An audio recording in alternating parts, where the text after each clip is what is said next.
প্রিয় ভক্তগণ, আজকের এই কাহিনী সবার জন্য নয়। এটি সম্পূর্ণভাবে শুনতে পারে কেবল সেই ব্যক্তি যার হৃদয়ে শ্রীরামের প্রতি নিখাদ ভক্তি রয়েছে।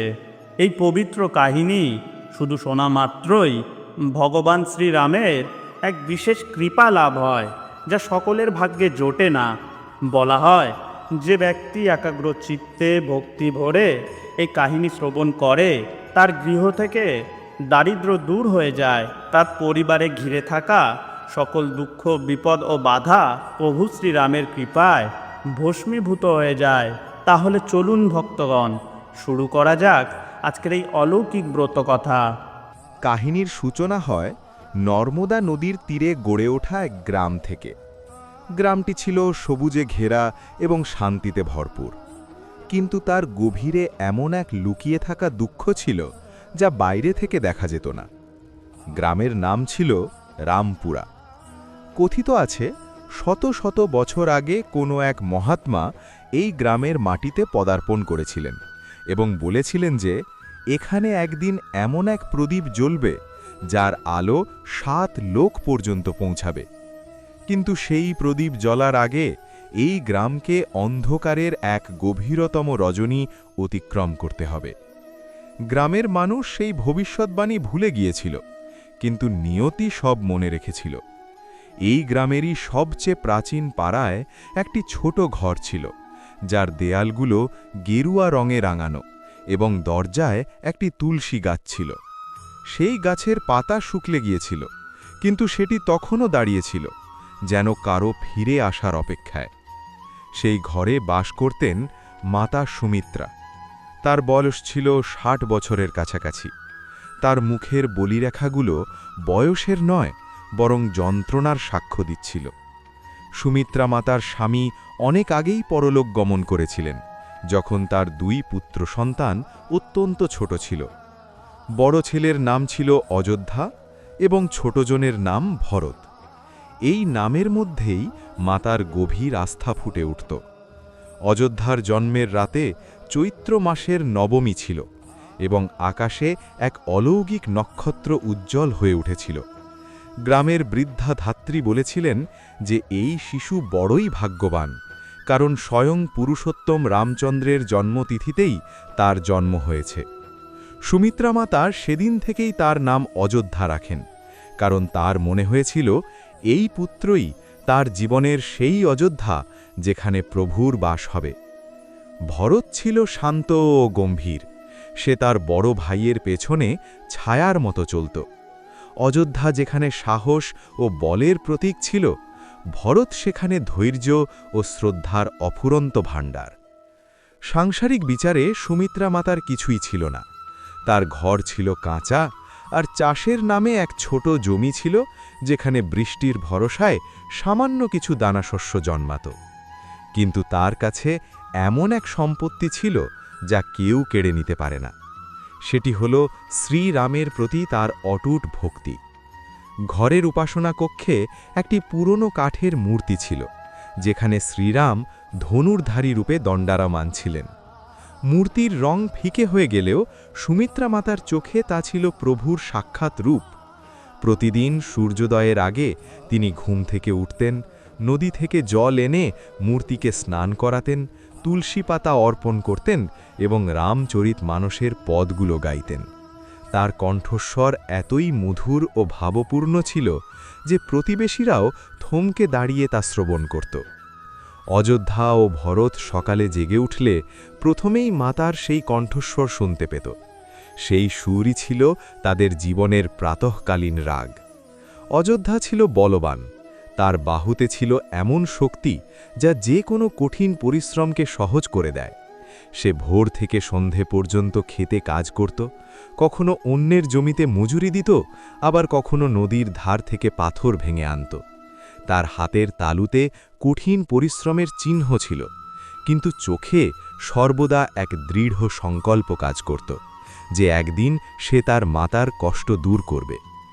ভরত মাতার ভক্তি দ্বারা প্রভাবিত হয়ে বড় হয়েছিল। সে প্রতিদিন গ্রামের প্রাচীন মন্দিরে গিয়ে রামায়ণ পাঠ করত।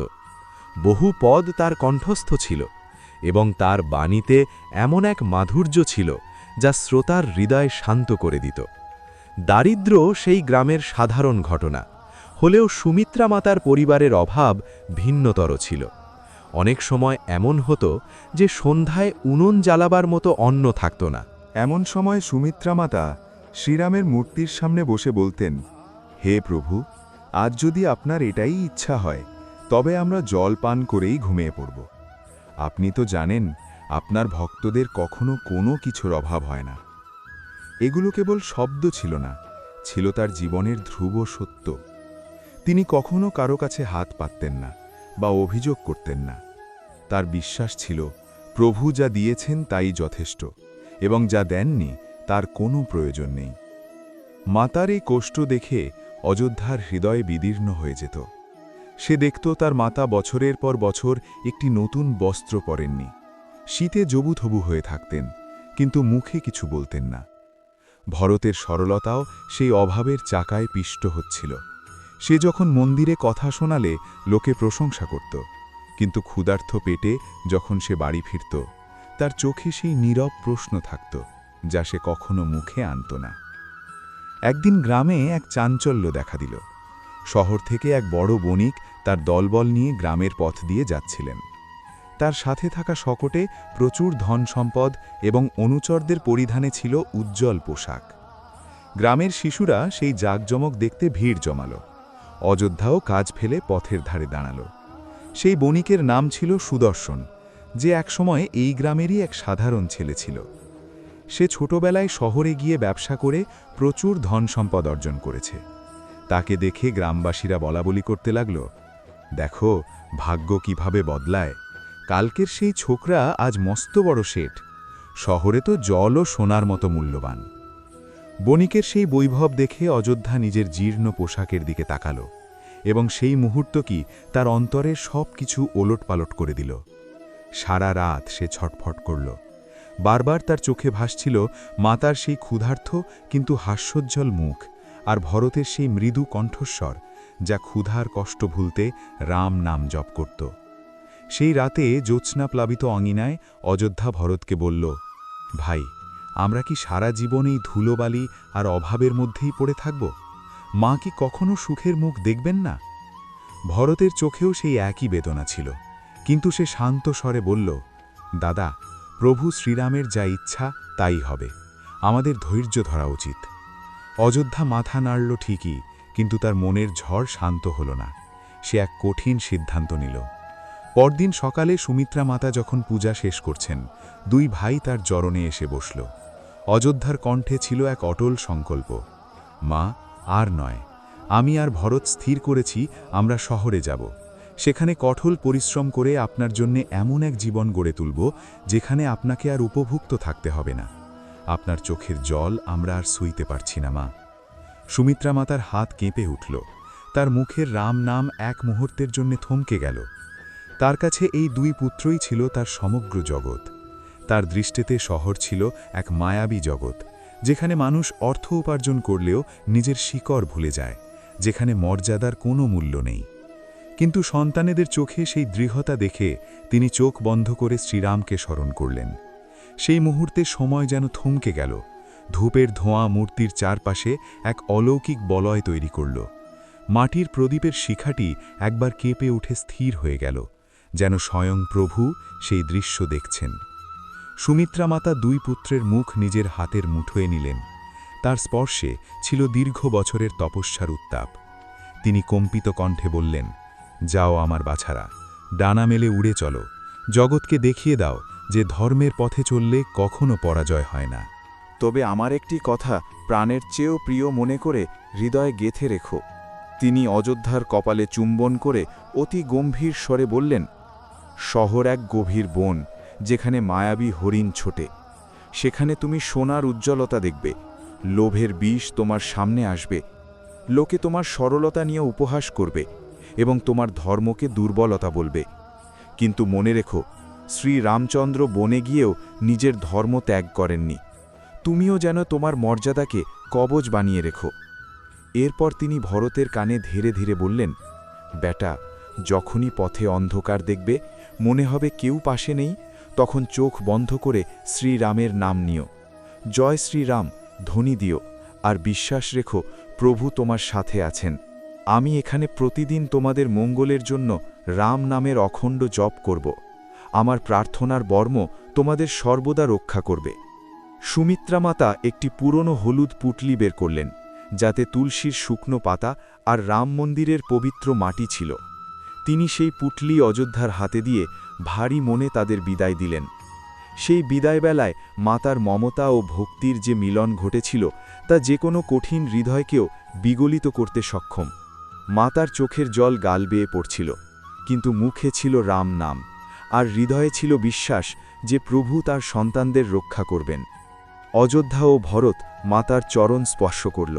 সেই স্পর্শে ছিল কৃতজ্ঞতা, প্রেম আর এক নীরব প্রতিশ্রুতি যে তারা ফিরে আসবে এবং খালি হাতে ফিরবে না। তারা অন্ধকারের সেই সরু পথ দিয়ে গ্রামের বাইরে বেরিয়ে পড়ল। তারা জানত না যে শহরের বিশাল অট্টালিকাগুলো তাদের স্বাগত জানাতে নয়, বরং তাদের চরিত্রের কঠিন পরীক্ষা নিতে অপেক্ষা করছে। সূর্যোদয়ের আগেই তারা গ্রামের সীমানা ছাড়িয়ে গেল। তাদের সম্বল বলতে ছিল মাত্র 2 জোড়া পুরনো কাপড় আর মাতার দেওয়া সেই রাম নাম। শহরে পৌঁছতে অনেক দিন পায়ে হাঁটতে হল। পথ ছিল দীর্ঘ ও কণ্টকাকীর্ণ। তৃষ্ণায় বুক ফেটে যেত, পায়ে ফোসকা পড়ত, কিন্তু অযোধ্যার সংকল্প ছিল বজ্রের মতো কঠোর।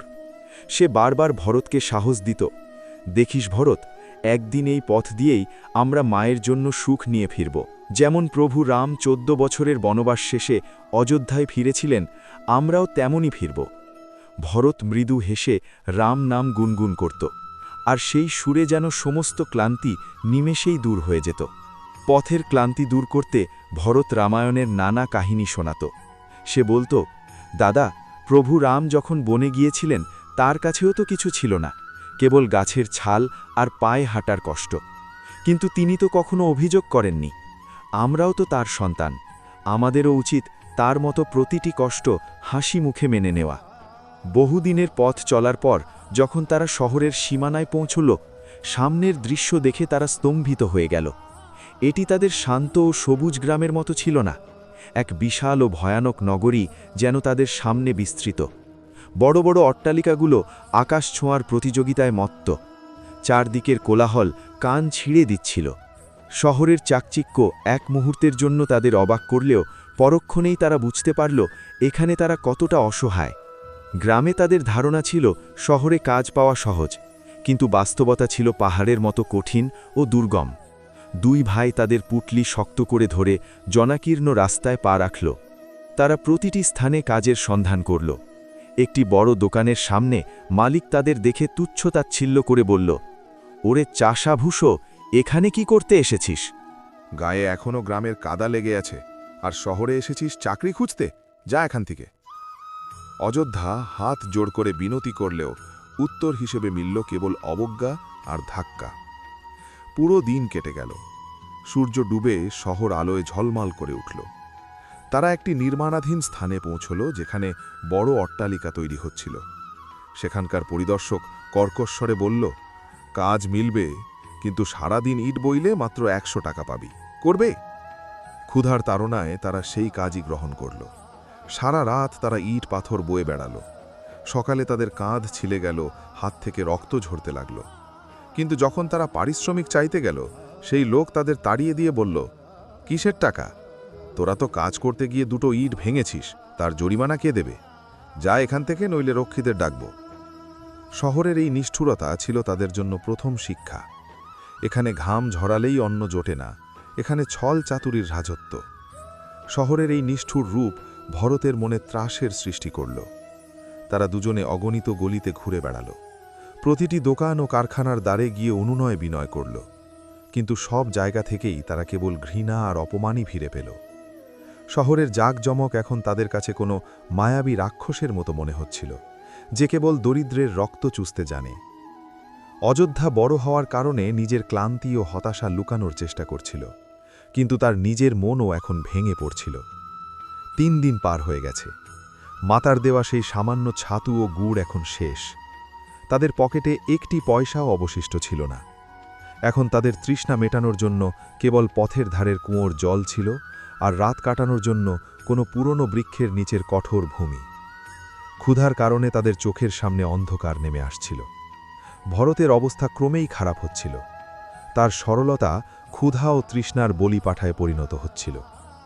শহরের মানুষ দামি পোশাকে সজ্জিত হয়ে তাদের পাশ দিয়ে যাচ্ছিল এবং সুস্বাদু খাবারের সুগন্ধ তাদের নাক পর্যন্ত পৌঁছচ্ছিল, কিন্তু কারো দৃষ্টি সেই দুই অনাথ ভাইয়ের উপর পড়ছিল না। চতুর্থ রাতে শহরে প্রবল বৃষ্টি শুরু হলো। কড়কড়ে বিদ্যুৎ আর শীতল বাতাস তাদের শরীরকে অবশ করে দিল। তারা একটি পুরনো জীর্ণ মন্দিরের ভাঙা চৌকাঠের নিচে গিয়ে আশ্রয় নিল।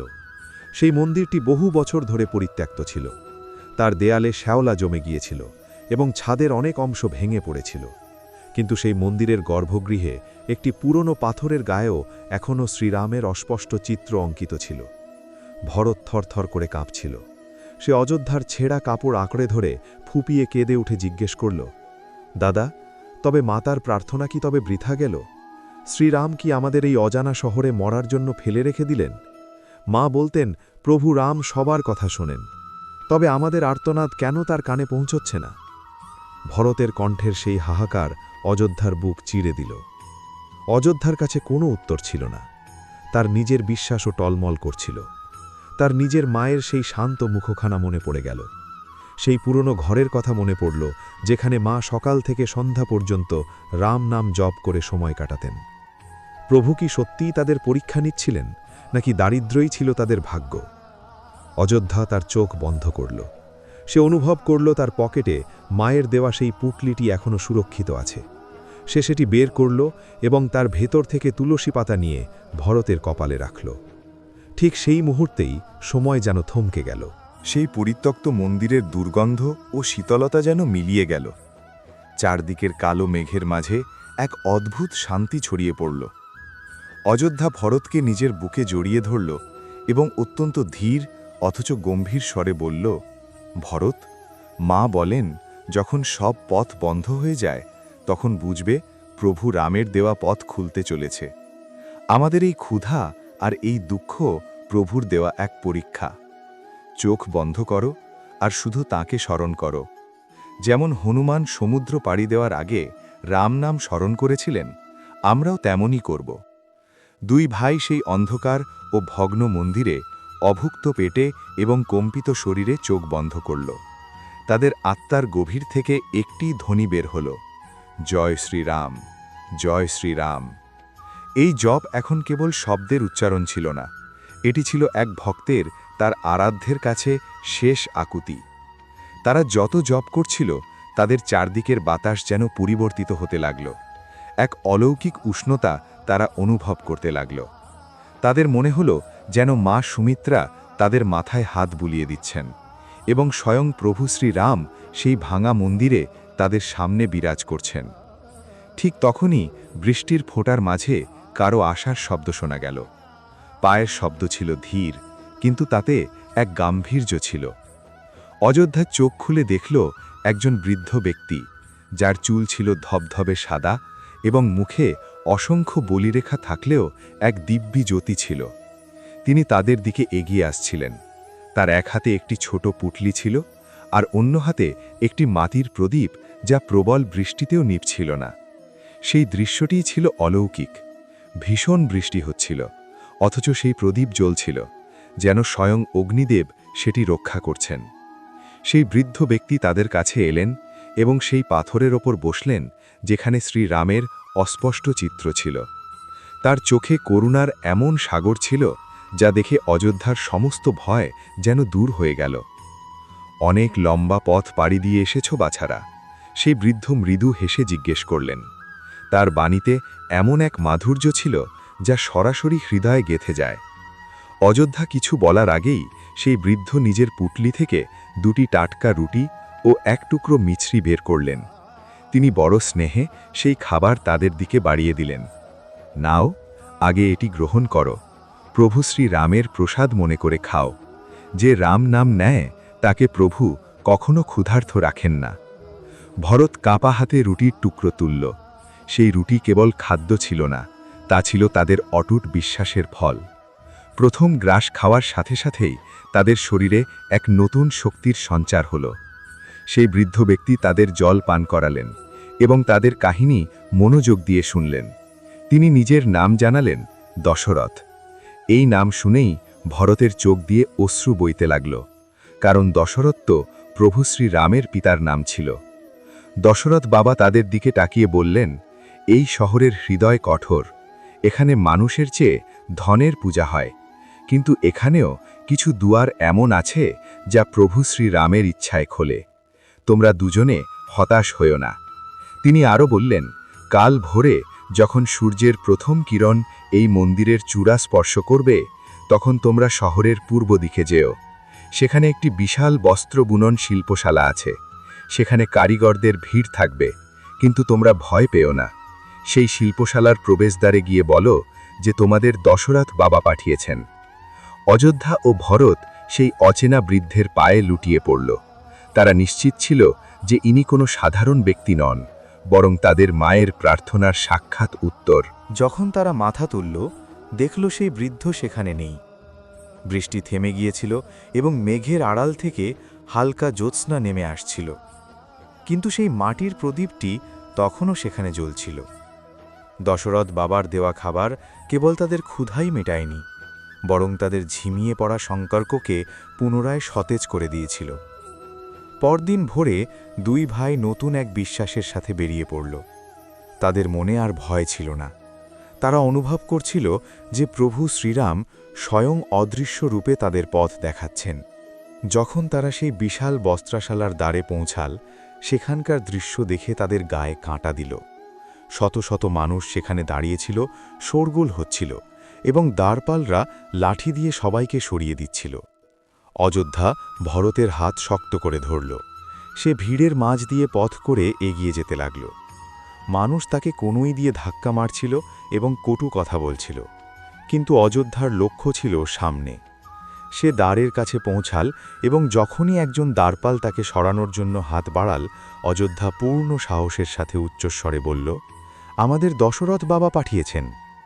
এই শব্দ শোনা মাত্রই সেখানে এক নিস্তব্ধতা নেমে এলো। সেই দ্বারপাল যে এতক্ষণ সবাইকে তাড়িয়ে দিচ্ছিল, সে হঠাৎ থেমে গেল। সে অযোধ্যাকে খুঁটিয়ে দেখল এবং তারপর ভেতরে কাউকে সংকেত দিল। সেই বিশাল শিল্পশালার যে ভারী দুয়ার শত শত মানুষের জন্য বন্ধ ছিল, তা ধীরে ধীরে এই দুই গ্রাম্য বালকের জন্য খুলতে লাগল। কিন্তু এই শিল্পশালার ভেতরের জগৎ কি বাইরের দুনিয়ার থেকে আলাদা হবে? এখানকার মানুষ কি এই দুই সরল ভাইকে গ্রহণ করবে, নাকি এখানে তাদের সততা ও ধর্মের এমন কঠিন পরীক্ষা হবে যার কল্পনাও তারা কখনো করেনি? শিল্পশালার সেই বিশাল দ্বার যখন পূর্ণাঙ্গভাবে খুলল, তখন অযোধ্যা ও ভরতের সামনে এমন এক জগৎ ছিল যা তারা কখনো কল্পনা করেনি। চারদিকে রং বেরঙের সুতোর স্তূপ ছিল। তাঁত চালানোর ছন্দময় শব্দ পুরো চত্বরে ধ্বনিত হচ্ছিল। শত শত তন্তুবাই নিজ নিজ তাঁতে ঝুঁকে বস্ত্র বুনছিল। রং করার বিশাল পাত্রগুলো থেকে ভাঁপ উঠছিল এবং বাতাসে নীল ও কেশরের তীব্র গন্ধ ছড়িয়েছিল। তাদের একটি ছোট কক্ষে নিয়ে যাওয়া হলো, যেখানে একজন কঠোর চেহারার কর্মকর্তা বসেছিলেন। দশরথ বাবার নাম শোনা মাত্রই তার চোখে এক মুহূর্তের জন্য সম্মান ফুটে উঠলেও তৎক্ষণাৎ তিনি কঠোর ভাব ধারণ করলেন। ঠিক আছে, দশরথ বাবার নাম নিয়েছ যখন, কাজ মিলবে, কিন্তু মনে রেখো, এখানে কোনো দয়া চলে না। তোমরা দুজনে সবচেয়ে নিচের স্তরের কাজ পাবে, রং করার পাত্র পরিষ্কার করা এবং ভারী বোঝা বয়ে নিয়ে যাওয়া। যদি একদিনও অলসতা দেখাও, তবে এই দ্বার দিয়ে বাইরে ছুঁড়ে ফেলে দেওয়া হবে।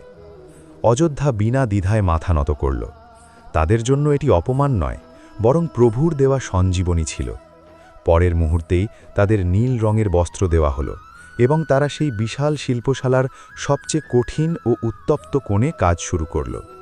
অযোধ্যার কাজ ছিল রং করার বিশাল পাত্রগুলো এক স্থান থেকে অন্য স্থানে নিয়ে যাওয়া, আর ভরতের কাজ ছিল তাঁতের নিচে জমা হওয়া সুতো ও ধুলো পরিষ্কার করা। সেখানে এত তাপ ছিল যে শরীর দিয়ে ঘাম ঝরছিল। তাঁতের শব্দ এত বেশি ছিল যে তারা একে অপরের সাথে কথা পর্যন্ত বলতে পারত না। কিন্তু দুই ভাই কখনো অভিযোগ করেনি।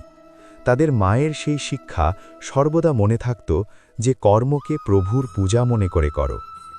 দিন কাটতে লাগল এবং সেই কঠোর জীবনই তাদের নিত্যদিনের অভ্যেসে দাঁড়াল।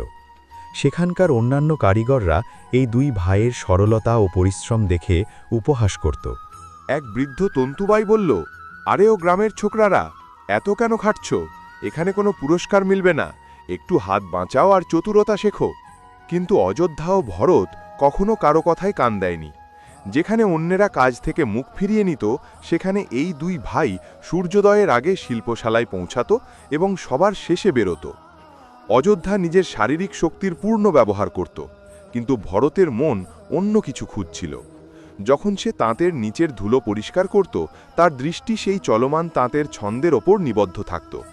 তার মনে হতো এই তাঁতগুলো জড়ো কাঠ বা লোহা নয়, বরং কোনো গোপন ভাষায় কথা বলছে। যখন কোনো তাঁত চলত, ভরত তার তাল বোঝার চেষ্টা করত। সে দেখত কোন সুতোটি কোথা দিয়ে যাচ্ছে এবং কিভাবে বিভিন্ন রঙের তন্তু মিলে একটি সুন্দর নকশা তৈরি করছে। ধীরে ধীরে ভরতের ভেতরে এক অদ্ভুত শিল্পকলা জেগে উঠল। সে বুনন শিল্পের সেই সূক্ষ্ম বিষয়গুলো বুঝতে শুরু করল, যা বছরের অভিজ্ঞ কারিগরদেরও জানা ছিল না। সে কেবল তাঁতের শব্দ শুনে বলে দিতে পারত কোন তন্তুতে টান বেশি আছে আর কোথায় গিট পড়তে চলেছে। রাতের বেলা যখন সব কারিগর বিশ্রাম নিত, তখন ভরত চুপিসারে উঠে সেই অংশে চলে যেত যেখানে পুরনো ও ভাঙা তাঁত রাখা ছিল। সেখানে সে নিজের গোপন সাধনা করত। সে সেই ভাঙা তাঁতগুলোকে জুড়ত এবং নিজের হাতে ছোট ছোট বস্ত্রের টুকরো বুনত। তার কাছে সেগুলো আবর্জনা নয়, বরং প্রভু শ্রীরামের দেওয়া বিদ্যালয় ছিল। অযোধ্যা তার এই একাগ্রতা দেখে বিস্মিত হতো। সে জানত ভরতের ভেতর কোনো দৈব প্রতিভা আছে। সে রাত জেগে ভরতের জন্য পাহারা দিত, যাতে কেউ তাকে দেখে না ফেলে। ভরতের আঙুলগুলো এমনভাবে চলত যেন কোনো বীণাবাদক তার তারের ওপর সঙ্গীত রচনা করছে। তার কাছে সেই বুনন কেবল একটি কলা নয়, বরং একটি সাধনা ছিল। সেই শিল্পশালায় একজন বরিষ্ঠ কারিগর ছিলেন, যার নাম ছিল রঘুনাথ ওস্তাদ। তিনি পুরো প্রদেশে বুনন শিল্পের সম্রাট হিসাবে পরিচিত ছিলেন। তার হাতের বোনা বস্ত্র রাজা ও ধনীদের জন্য সংরক্ষিত থাকত। স্বভাবতই তিনি অত্যন্ত কড়া এবং কিছুটা অহংকারী ছিলেন। তাদের নিজের শিল্পের ওপর এতটাই গর্ব ছিল যে তারা কাউকে নিজেদের কাছে ঘেঁষতে দিতেন না। তার তাঁতশালাটি ছিল ভবনের একদম উপরের তলার একটি কক্ষে, যেখানে সূর্যের আলো সরাসরি সুতোর ওপর পড়ত। বলা হতো যে তিনি তার বোনা বস্ত্রে সূর্যের রশ্মিকেও বুনে ফেলেন। একদিন সেই শিল্পশালায় এক ভয়াবহ সংকট দেখা দিল। নগরের সবচেয়ে বড় মন্দিরের রামনবমী উৎসবের জন্য একটি বিশেষ পোশাক বোনা হচ্ছিল। এই পোশাকটি প্রভু শ্রীরামের মূর্তিতে অর্পণ করার কথা ছিল এবং এটি বোনার দায়িত্ব ছিল স্বয়ং রঘুনাথ ওস্তাদের ওপর। পোশাকটি এতটাই বিশেষ ছিল যে এতে সোনা ও রেশমের সুতো দিয়ে রাম জন্মের দৃশ্য ফুটিয়ে তোলার কথা ছিল। পুরো নগরের দৃষ্টি ছিল এই পোশাকের ওপর এবং মন্দিরের প্রধান পুরোহিত নিজে এসে এটি তৈরির সময়সীমা নির্দিষ্ট করে দিয়েছিলেন। কিন্তু একদিন ভোরে রঘুনাথ ওস্তাদ যখন তার তাঁতে বসলেন, তখন এক বিকট শব্দের সাথে তাঁতের মূল কাঠামোটি ভেঙে পড়ল। সেই তাঁতটি ছিল 100 বছরের পুরনো এবং যার ওপর বংশপরম্পরায় অমূল্য সব বস্ত্র বোনা হয়েছে, তা হঠাৎ ধ্বংস হয়ে গেল। তার সুতোগুলো জট পাকিয়ে গেল এবং সোনার সেই অতি সূক্ষ্ম সুতোগুলো, যা পাওয়া দুষ্কর ছিল, তা ছিঁড়ে চারদিকে ছড়িয়ে পড়ল। রঘুনাথ ওস্তাদের মুখ ফ্যাকাশে হয়ে গেল। তিনি নিজের সর্বশক্তি নিয়োগ করলেন, ঘণ্টার পর ঘণ্টা ঘাম ঝরালেন, তাঁতের প্রতিটি অংশ পরীক্ষা করলেন, কিন্তু সেই তাঁতটি আর কোনোভাবেই ঠিক করা যাচ্ছিল না। তার সুতোর জট এমনভাবে পেকেছিল যে একটি ছাড়াতে গেলে আরও 10টি জট লেগে যাচ্ছিল। শালার মালিক থেকে শুরু করে অভিজ্ঞ কারিগররা সবাই সেখানে জড়ো হলেন। রঘুনাথ ওস্তাদ নিজের অক্ষমতা স্বীকার করে নিয়ে বললেন যে এই তাঁত আর চলবে না। নতুন তাঁত আনিয়ে পুনরায় সোনার সুতো তৈরি করতে কয়েক সপ্তাহ সময় লাগবে। রামনবমীর আগে এই পোশাক সম্পন্ন করা অসম্ভব। মন্দিরের প্রধান পুরোহিতের মুখ চিন্তায় ম্লান হয়ে গেল। যদি রামনবমীতে প্রভুর মূর্তির জন্য এই বিশেষ পোশাক তৈরি না হয়, তবে তা পুরো নগরের জন্য অমঙ্গল হিসেবে গণ্য হবে। সম্পূর্ণ শিল্পশালায় এক ভয়াবহ নিস্তব্ধতা নেমে এলো। অযোধ্যা ও ভরত দূর থেকে এসব দেখছিল। ভরতের দৃষ্টি সেই ভাঙা তাঁতের একটি বিশেষ অংশের ওপর নিবদ্ধ ছিল। সে অনুভব করল যে তাঁতটি ভাঙার কারণ সেটি নয় যা সবাই দেখছে। প্রকৃত সমস্যা ছিল একটি অতি সূক্ষ্ম পেরেক, যা বছরের পর বছর স্যাঁতস্যাঁতে আবহাওয়ায় ভেতর থেকে ক্ষয়ে গিয়েছিল এবং যার ফলে পুরো কাঠামোটি ভারসাম্য হারিয়ে ভেঙে পড়েছিল। সে অযোধ্যার হাত ধরে ফিসফিস করে বলল, দাদা, আমি জানি এই তাঁত কিভাবে ঠিক হবে। ওই যে নিচের কাঠের জোড়াটি আছে, সেখানে একটি পেরেক পচে গেছে। যদি সেটি বদলে দেওয়া যায় তবে পুরো কাঠামোটি আবার দাঁড়াতে পারে। আর এই জট পাকানো সুতোগুলো আমি ছাড়িয়ে দিতে পারি। আমি রাত জেগে এ ধরনের অনেক সুতোর জট ছাড়িয়েছি। অযোধ্যা তাকে থামাতে চাইল। ভরত, তুই কি পাগল হয়েছিস? বড় বড় ওস্তাদরা হার মেনে গেছেন। রঘুরাত বাবুর মতো কারিগর যা পারলেন না, আর তুই যে কালকের আসা সামান্য ঝাড়ুদার বালক, তুই সেটা করবি? কিন্তু ভরতের মনে এক অদ্ভুত বিশ্বাস ছিল, যেন তার মায়ের প্রার্থনা তার কানে ধ্বনিত হচ্ছে। সে নিজের দ্বিধা ঝেড়ে ফেলে ভিড় ঠেলে এগিয়ে গেল। সে তাঁতের কাছে পৌঁছতেই রক্ষীরা তাকে থামানোর চেষ্টা করল, কিন্তু রঘুনাথ ওস্তাদ হাতের ইশারায় তাদের থামিয়ে দিলেন। তার চোখে ছিল ক্লান্তি ও বিরক্তি। কি ব্যাপার বালক, তুমি এখানে কি করছো? মেঝে ঝাড়ু দেওয়ার সময় হয়ে গেছে নাকি? রঘুনাথ ওস্তাদ বিদ্রূপ করে জিজ্ঞেস করলেন। ভরত অত্যন্ত বিনয়ের সাথে মাথা নত করে বলল, ওস্তাদজি, আপনি যদি অনুমতি দেন তবে কি আমি একবার চেষ্টা করতে পারি? আমি রাত জেগে এই তাঁত চলার শব্দ শুনেছি। আমার মনে হয় সমস্যা সেখানে নেই যেখানে আপনি খুঁজছেন। রঘুনাথ ওস্তাদের অহংকার জেগে উঠল। তুমি আমাকে শেখাবে? যাও, নিজের ঝাড়ু তোলো আর নিজের কাজ করো। কিন্তু শালার মালিক, যিনি সব কিছু হারিয়ে হতাশ হয়ে পড়েছিলেন, তিনি বাধা দিলেন। থামো রঘুনাথ, এমনিতেও তাঁতটি নষ্ট হয়ে গেছে। এই বালককে একটি সুযোগ দিতে ক্ষতি কি? যদিও এটি করতে পারে তবে তা হবে অলৌকিক, আর না পারলে তো আমরা বিপদে আছি।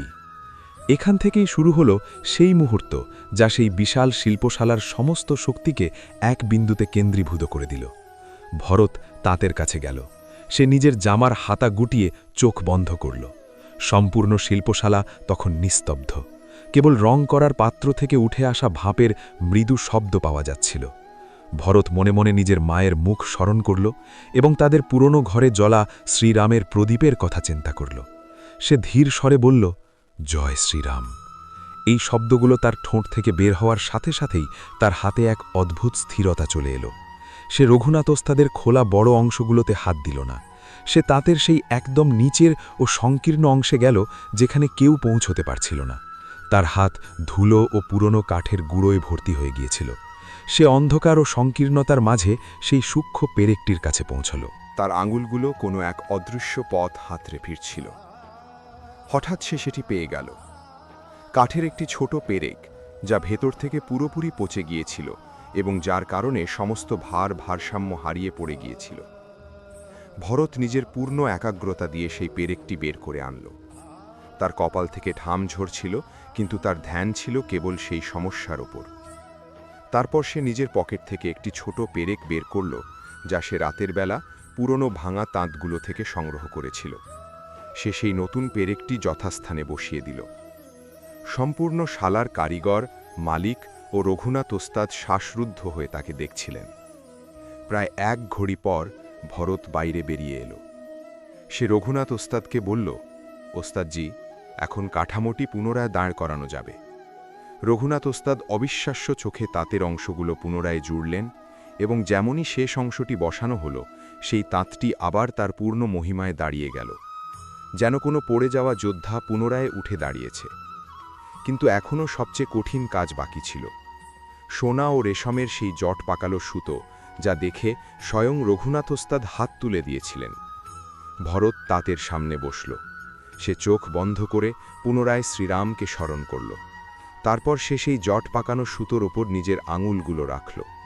তার হাত এমনভাবে চলছিল যেন কোনো ঐশ্বরিক শক্তি তাকে পথ দেখাচ্ছে।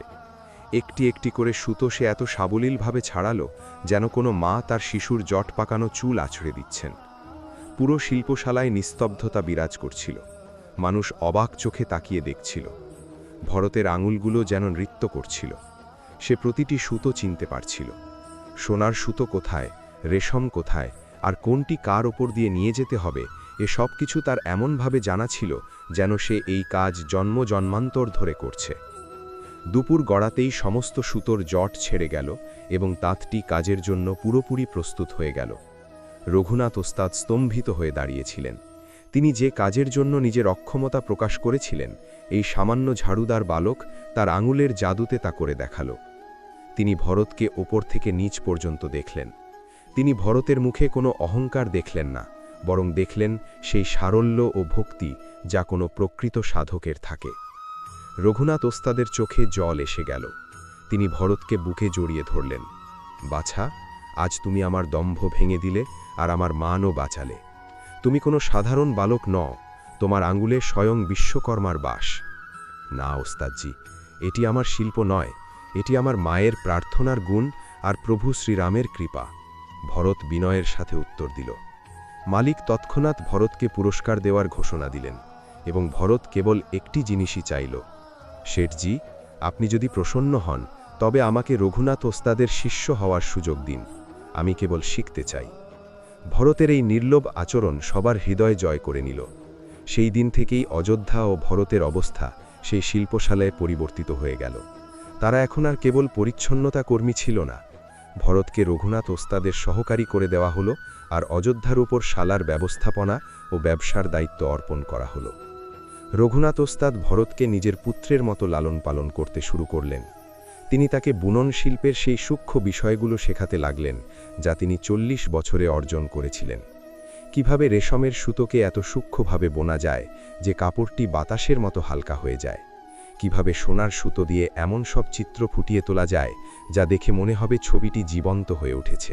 ভরত এসব কিছু এমনভাবে গ্রহণ করল যেন শুকনো মাটি বৃষ্টির জল শুষে নিচ্ছে। অযোধ্যা ও ভরত এখন যথেষ্ট অর্থ উপার্জন করতে শুরু করেছিল। তারা সর্বপ্রথমে মায়ের জন্য কিছু অর্থ ও বস্ত্র গ্রামে পাঠানোর ব্যবস্থা করল। কিন্তু সাফল্যের এই প্রথম ধাপে পৌঁছতেই তারা অনুভব করল যে প্রকৃত চ্যালেঞ্জ তো এবার শুরু হয়েছে। যেমন যেমন তাদের নাম বাড়তে লাগল, সালার কিছু পুরনো ও ঈর্ষান্বিত কারিগর তাদের বিরুদ্ধে ষড়যন্ত্র করতে শুরু করল। তাদের এটি সহ্য হচ্ছিল না যে কালকের আশা 2 গ্রাম্য বালক আজ ওস্তাদের এত কাছে কিভাবে পৌঁছালো। ওদিকে গ্রামে মা সুমিত্রার কাছে যখন তার পুত্রদের সাফল্যের প্রথম সংবাদ ও অর্থ পৌঁছালো, তখন তার চোখ থেকে আনন্দের অশ্রু বয়ে গেল। তিনি সেই অর্থ শ্রীরামের মূর্তির চরণে রেখে দিয়ে বললেন, হে প্রভু, এসবই আপনার কৃপা, আমার সন্তানদের ওপর সর্বদা আপনার করুণা বজায় রাখুন। কিন্তু তিনি কি জানতেন যে শহরের চাকচিক্যের আড়ালে এখন এক মস্ত বড় ষড়যন্ত্র তার সন্তানদের গ্রাস করার জন্য তৈরি হচ্ছে? শিল্পশালায় কুবের নামে এক ব্যক্তি ছিল। সে ছিল সালার সবচেয়ে পুরনো ও চতুর কারিগর। বছরের পর বছর ধরে তার নজর ছিল রঘুনাথ ওস্তাদের আসনের ওপর। সে চেয়েছিল ওস্তাদ অবসর নেওয়ার পর তার স্থানটি যেন সে পায়। কিন্তু ভরতের আগমন তার স্বপ্নকে চুরমার করে দিল। কুবের তার কিছু সঙ্গীদের নিয়ে এক বিষাক্ত পরিকল্পনা করল।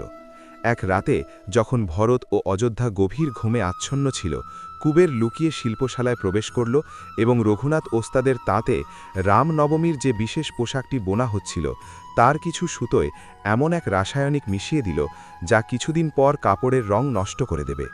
তার পরিকল্পনা ছিল যে রামনবমীর দিন যখন সেই পোশাকটি প্রভুর মূর্তিতে চড়ানো হবে এবং তার রং বদলাতে শুরু করবে, তখন সমস্ত দোষ ভরত ও রঘুনাথ ওস্তাদের ওপর আসবে এবং তাদের সম্মান চিরতরে ধুলোয় মিশে যাবে। কিন্তু নিয়তির লিখন ছিল অন্য কিছু। সেই রাতেই ভরত এক বিচিত্র স্বপ্ন দেখল।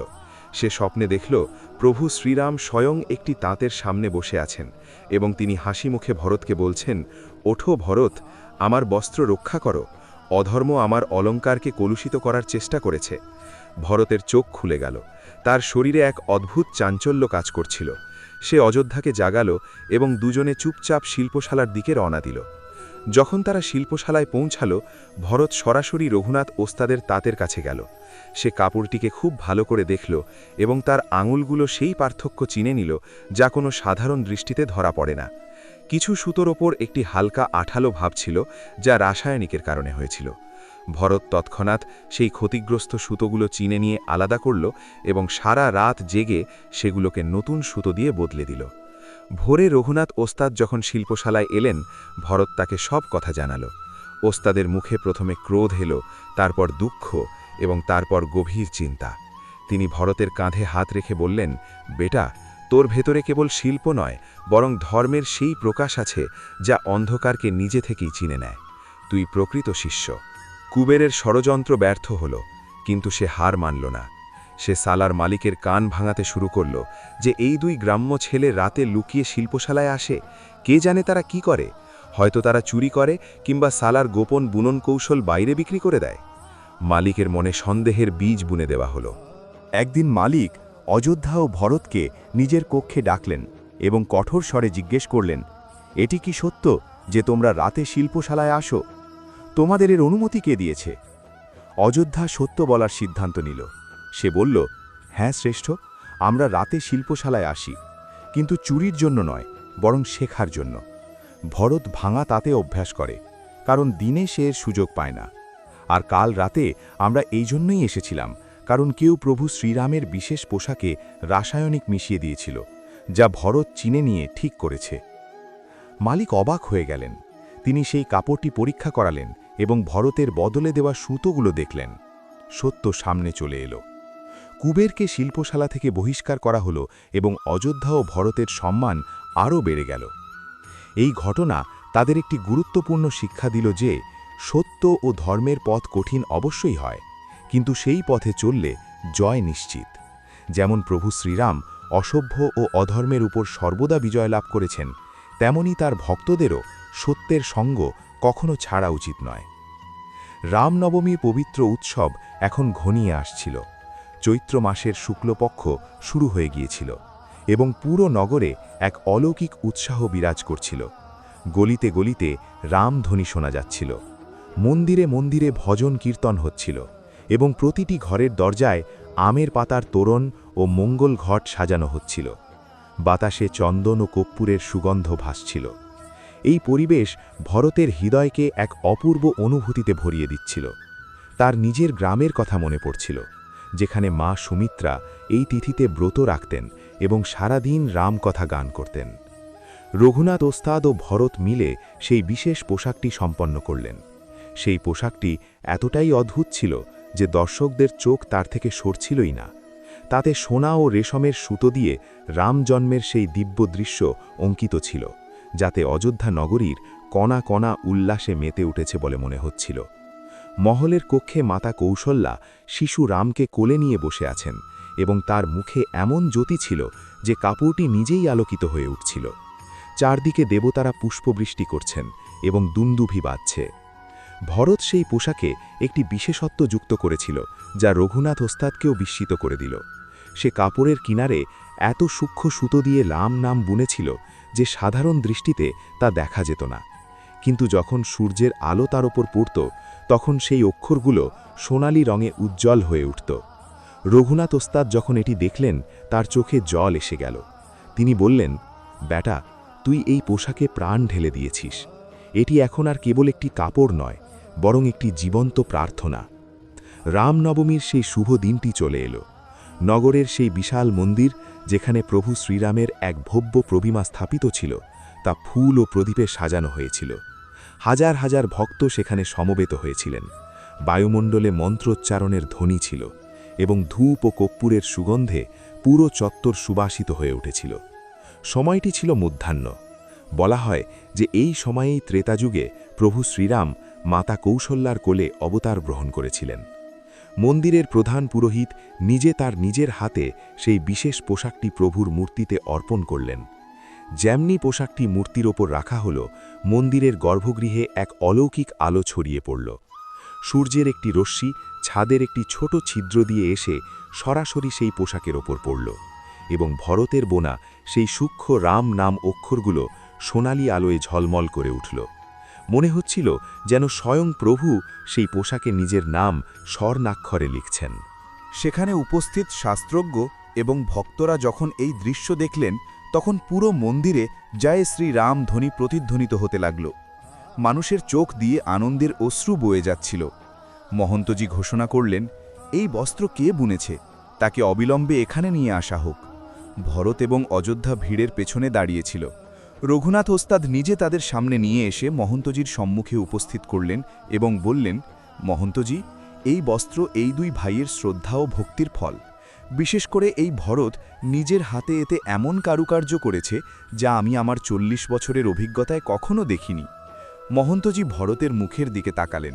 তিনি তার সরল ও স্বচ্ছ চোখে সেই ভক্তি দেখতে পেলেন যা কোনো প্রকৃত রাম ভক্তের হৃদয়ে থাকে। তিনি ভরতের কপালে তিলক পরিয়ে দিলেন এবং আশীর্বাদ করে বললেন, বাছা, তোমার হাতে প্রভুর বাস। তুমি যা কিছু বুনবে তাতেই রামের আলো ফুটে উঠবে।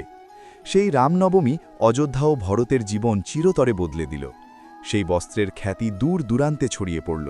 মানুষ ভরতের হাতে বোনা সেই কাপড়গুলোকে কেবল পোশাক নয়, বরং এক একটি প্রার্থনা বলে মনে করতে লাগল। অযোধ্যা ব্যবসার হাল ধরল এবং ভরত শিল্পের। তারা এখন প্রয়োজনের চেয়েও অনেক বেশি অর্থ উপার্জন করছিল, কিন্তু তাদের আত্মা সেই ধুলোমাখা মেঠো পথের দিকেই পড়েছিল, যা তাদের গ্রামের দিকে চলে গেছে।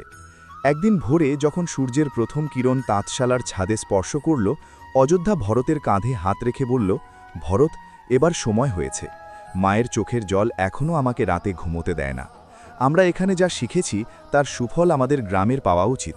তারাই আমাদের তৈরি করেছে, এখন আমাদের কর্তব্য তাদের সাজিয়ে তোলা। ভরতের চোখেও একই ভাব ফুটে উঠল। তারা ভারাক্রান্ত হৃদয়ে রঘুনাথ ওস্তাদের কাছ থেকে বিদায় নিল।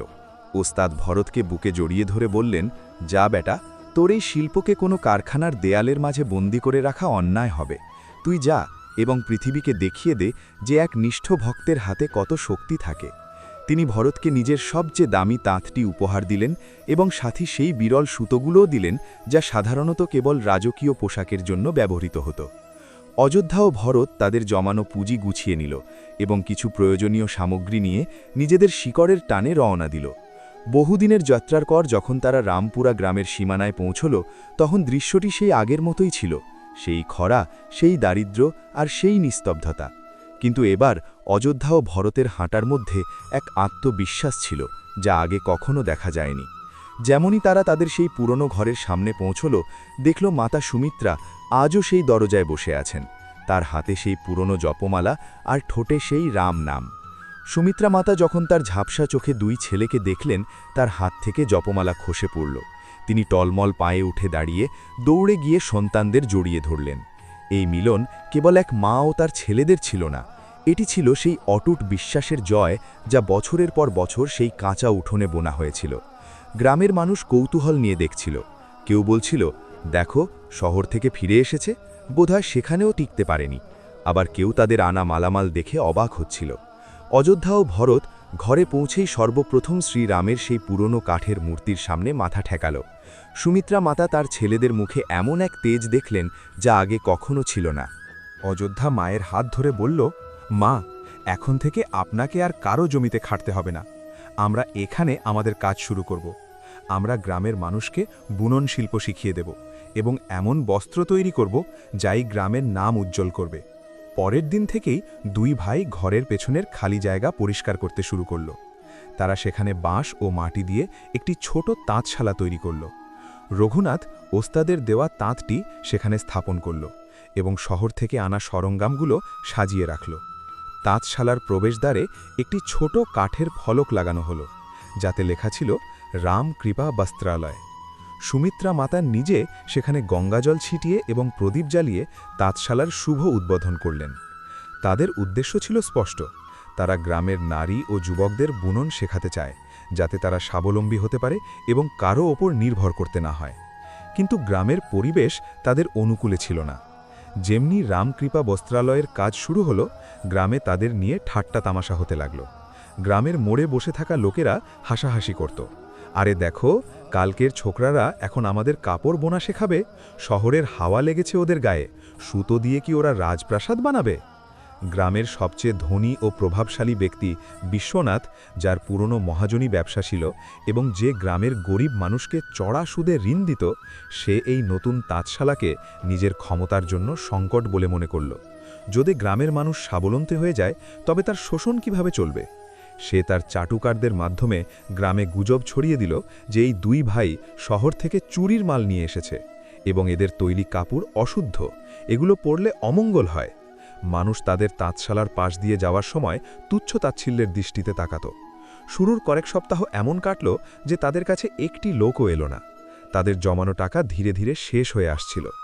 ভরত সারাদিন তাঁতে বসে কাপড় বুনত আর অযোধ্যা বাইরে বসে কোনো ক্রেতার অপেক্ষায় থাকত। একদিন দুপুরে যখন সূর্য প্রখর তাপে জ্বলছে, গ্রামের এক বৃদ্ধা যমুনাবাই লাঠিতে ভর দিয়ে সেখানে পৌঁছালেন। তার গায়ের কাপড়টি এতই জীর্ণ ছিল যে কোনো সময় ছিঁড়ে যেতে পারে। তার নাতনির বিয়ে সামনে, তাই তার নাতনির জন্য একটি নতুন কাপড় দরকার ছিল। কিন্তু বিশ্বনাথের দোকানে কাপড়ের দাম এত বেশি ছিল যে তা কেনা তার কাছে ছিল স্বপ্ন মাত্র। তিনি ইতস্তত করে অযোধ্যাকে বললেন, বেটা, শুনেছি তোরা নাকি কাপড় বুনিস, আমার নাতনির জন্য কি একটা সাধারণ কাপড় বানানো যাবে? আমার কাছে খুব কম টাকা আছে। অযোধ্যা হেসে বলল, দিদিমা, আপনি টাকার চিন্তা করবেন না, আপনি শুধু আমাদের একটি সুযোগ দিন। ভরত তৎক্ষণাৎ তাতে বসে সেই কাপড় বোনা শুরু করল। সে নিজের সমস্ত শিল্পকলা ও ভক্তি সেই কাপড়ে ঢেলে দিল। সে এমন রঙের ব্যবহার করল যা ছিল প্রাকৃতিক, আর বুনন ছিল হালকা অথচ অত্যন্ত মজবুত। সন্ধ্যের মধ্যে কাপড় তৈরি হয়ে গেল। যমুনাবাই যখন সেই কাপড় দেখলেন, নিজের চোখকে বিশ্বাস করতে পারলেন না। তার কোমলতা ছিল মেঘের মতো, আর তার রং ছিল দেখার মতো সুন্দর। যমুনাবাই খুশি হয়ে তার ফালি পুটলি থেকে কিছু মুদ্রা বের করতে চাইলেন, কিন্তু অযোধ্যা তাকে থামিয়ে দিল। দিদিমা, এটি আমাদের প্রথম কাজ, আপনি শুধু এটি আপনার নাতনিকে আশীর্বাদ হিসেবে দিয়ে দিন, টাকার কথা পরে কোনো এক সময় হবে। যমুনাবাই দোয়া করতে করতে চলে গেলেন, কিন্তু পরের দিন যা ঘটল তার রামকৃপা বস্ত্রালয়ের ভিত্তি নাড়িয়ে দিল। পরদিন সকালে যমুনাবাই রাগে কাঁপতে কাঁপতে তাঁতশালায় এলেন। তার পেছনে গ্রামের 10-12 জন লোক ছিল, যাদের মধ্যে বিশ্বনাথের চাটুকাররাও ছিল। যমুনাবাইয়ের হাতে সেই কাপড়টি ছিল যার রং জায়গায় জায়গায় ফ্যাকাশে হয়ে গিয়েছিল। তিনি সেই কাপড়টি অযোধ্যার পায়ের কাছে ছুঁড়ে ফেলে দিয়ে চিৎকার করে বললেন, ধিক্কার তোমাদের, তোমরা আমার বিশ্বাস ভেঙেছ। তোমাদের এই নিম্নমানের কাপড়ের জন্য আমার নাতনির অপমান হয়েছে। লোকে বলছে এমন ফ্যাকাশে কাপড় পরে সে বিয়েতে এসেছে। তোমরা শহর থেকে কাজ শেখোনি, বরং প্রতারণা শিখে এসেছ। গ্রামবাসীরা হইচই শুরু করে দিল, বের করে দাও ওদের গ্রাম থেকে, ওরা আমাদের মান সম্মান ডুবিয়ে দেবে। বিশ্বনাথবাবু ঠিকই বলতেন, এরা দুজন জোচ্চোর। ভরতের মুখ সাদা হয়ে গেল। নিজের শিল্পের উপর তার অগাধ বিশ্বাস ছিল। সে বুঝতে পারছিল না তার পরিশ্রম কিভাবে ব্যর্থ হলো। তার মনে হলো যেন তার পৃথিবীটা ভেঙে চুরমার হয়ে গেছে। ঠিক সেই মুহূর্তেই গল্পের গতি একদম ধীর হয়ে এলো। তাঁতশালার বাইরে ধুলো উড়ছে, আর মানুষের চিৎকারে কান ঝালাপালা হবার উপক্রম হচ্ছে। সূর্যের আলো সেই ফ্যাকাশে কাপড়ের উপর পড়ছিল, যেন তার ব্যর্থতাকে উপহাস করছে। অযোধ্যা সেই কাপড়টি দেখল এবং তারপর সামনে দাঁড়িয়ে থাকা রাগান্বিত যমুনাবাইকে দেখল। তার কানে মায়ের সেই শিক্ষা ধ্বনিত হল যে প্রতিটি বাধাকে প্রভুর পরীক্ষা বলে মনে করতে হবে। শ্রীরাম বনবাসেও নিজের মর্যাদা ছাড়েননি, তুমিও কখনো নিজের ধর্ম ছাড়বে না। অযোধ্যার ভেতরে এক অদ্ভুত শান্ত ভাব চলে এলো। অন্য কেউ হলে হয়তো ঝগড়া করত বা সাফাই দিত, কিন্তু অযোধ্যা অন্য কিছু করল। সে চোখ বন্ধ করে মনে মনে শ্রীরামকে স্মরণ করল। তারপর ধীরে ধীরে এগিয়ে গিয়ে সবার সামনে যমুনাবাইয়ের পায়ের কাছে ঝুঁকে পড়ল। অযোধ্যা হাঁটু গেড়ে মাটির ওপর বসে পড়ল এবং মাথা নিচু করল। চারদিক হঠাৎ নিস্তব্ধ হয়ে গেল। সেই হইচই করা ভিড়ও এই দৃশ্য দেখে স্তম্ভিত হয়ে গেল। অযোধ্যা অত্যন্ত বিনম্র স্বরে বলল, দিদিমা, আপনার দুঃখ আমারও দুঃখ। আমি কথা দিচ্ছি, আমরা এই কাপড়টি পরীক্ষা করে দেখব এবং আপনার নাতনির জন্য এমন একটি নতুন কাপড় বুনব যা আগের চেয়েও সুন্দর হবে। যদি আমরা তা করতে না পারি, তবে আমরা নিজেরাই এই গ্রাম ছেড়ে চলে যাব। যমুনাবাইয়ের চোখের রাগ বিস্ময়ে পরিণত হল। তিনি এই বালকের বিনয় দেখলেন এবং এক মুহূর্তের জন্য তার নিজের মৃত ছেলের কথা মনে পড়ে গেল, যে ঠিক এমনই বিনয়ী ও সরল ছিল। তিনি কিছু না বলে কেবল ফিরে চলে গেলেন। ভিড় কমে গেল, কিন্তু তাদের কটু কথার ক্ষত তাঁতশালার দেয়ালে রয়ে গেল। ভরত সেই ফ্যাকাশে কাপড়টি তুলে নিয়ে খুব মন দিয়ে পরীক্ষা করতে লাগল। তার আঙুলগুলো সুতোর ওপর দিয়ে বুলিয়ে যাচ্ছিল। প্রতিটি সুতো সে ছিল, ছুঁয়ে দেখছিল আর তার গঠন বোঝার চেষ্টা করছিল। হঠাৎ তার ভ্রু কুঁচকে গেল। সে অযোধ্যাকে ডেকে বলল, দাদা, এই রঙের ফ্যাকাশে হওয়াটা স্বাভাবিক নয়। আমি যে রং ব্যবহার করেছিলাম তা ছিল প্রাকৃতিক, আর তার ফ্যাকাশে হওয়া অসম্ভব। কেউ এই কাপড়ে ইচ্ছা করে কোনো রাসায়নিক তরল ঢেলে দিয়েছে। অযোধ্যার কপাল কুঁচকে উঠল। তৎক্ষণাৎ বিশ্বনাথের মুখটি তার মনে পড়ে গেল। এই ষড়যন্ত্র তারই হতে পারে, কিন্তু তারা কাউকে দোষ দিল না। অযোধ্যা বলল, ভরত, আমরা কারো ওপর দোষ দেব না, আমরা আমাদের কাজের মাধ্যমে উত্তর দেব। তুই একটি নতুন কাপড় বুন, এমন কাপড় যা কোনো রাসায়নিক দিয়েও নষ্ট করা যাবে না, এমন কাপড় যার রং সূর্যের মতো অম্লান হবে। ভরতের সামনে একটি কঠিন চ্যালেঞ্জ ছিল। সে সারা রাত চিন্তা করল, মায়ের পুজো ঘরের সামনে বসে শ্রীরামের ধ্যান করল, এবং সেই রাতেই তার মাথায় এক চমৎকার বুদ্ধি এলো। গ্রামের কাছেই নর্মদা নদীর পাড় ছিল, যেখানে এক বিশেষ ধরনের মাটি পাওয়া যেত। ভরতের মনে পড়ল, ছোটবেলায় মা সুমিত্রা তাকে বলতেন যে নর্মদার মাটিতে ঐশ্বরিক গুণ আছে। সন্ত্রা বলতেন যে এই মাটি দিয়ে যে রং তৈরি করা হয় তা কখনো ম্লান হয় না। পরের দিন ভোরে ভরত সূর্যোদয়ের আগেই নদীর ধারে পৌঁছাল। সে বিভিন্ন জায়গা থেকে মাটি সংগ্রহ করল। তারপর গ্রামের জঙ্গল থেকে বিশেষ কিছু ভেষজ ও ফুল নিয়ে এলো। সে মায়ের কাছে সেই পুরনো টোটকাগুলো জানতে চাইল, যা তার দাদিমা তাকে শিখিয়েছিলেন।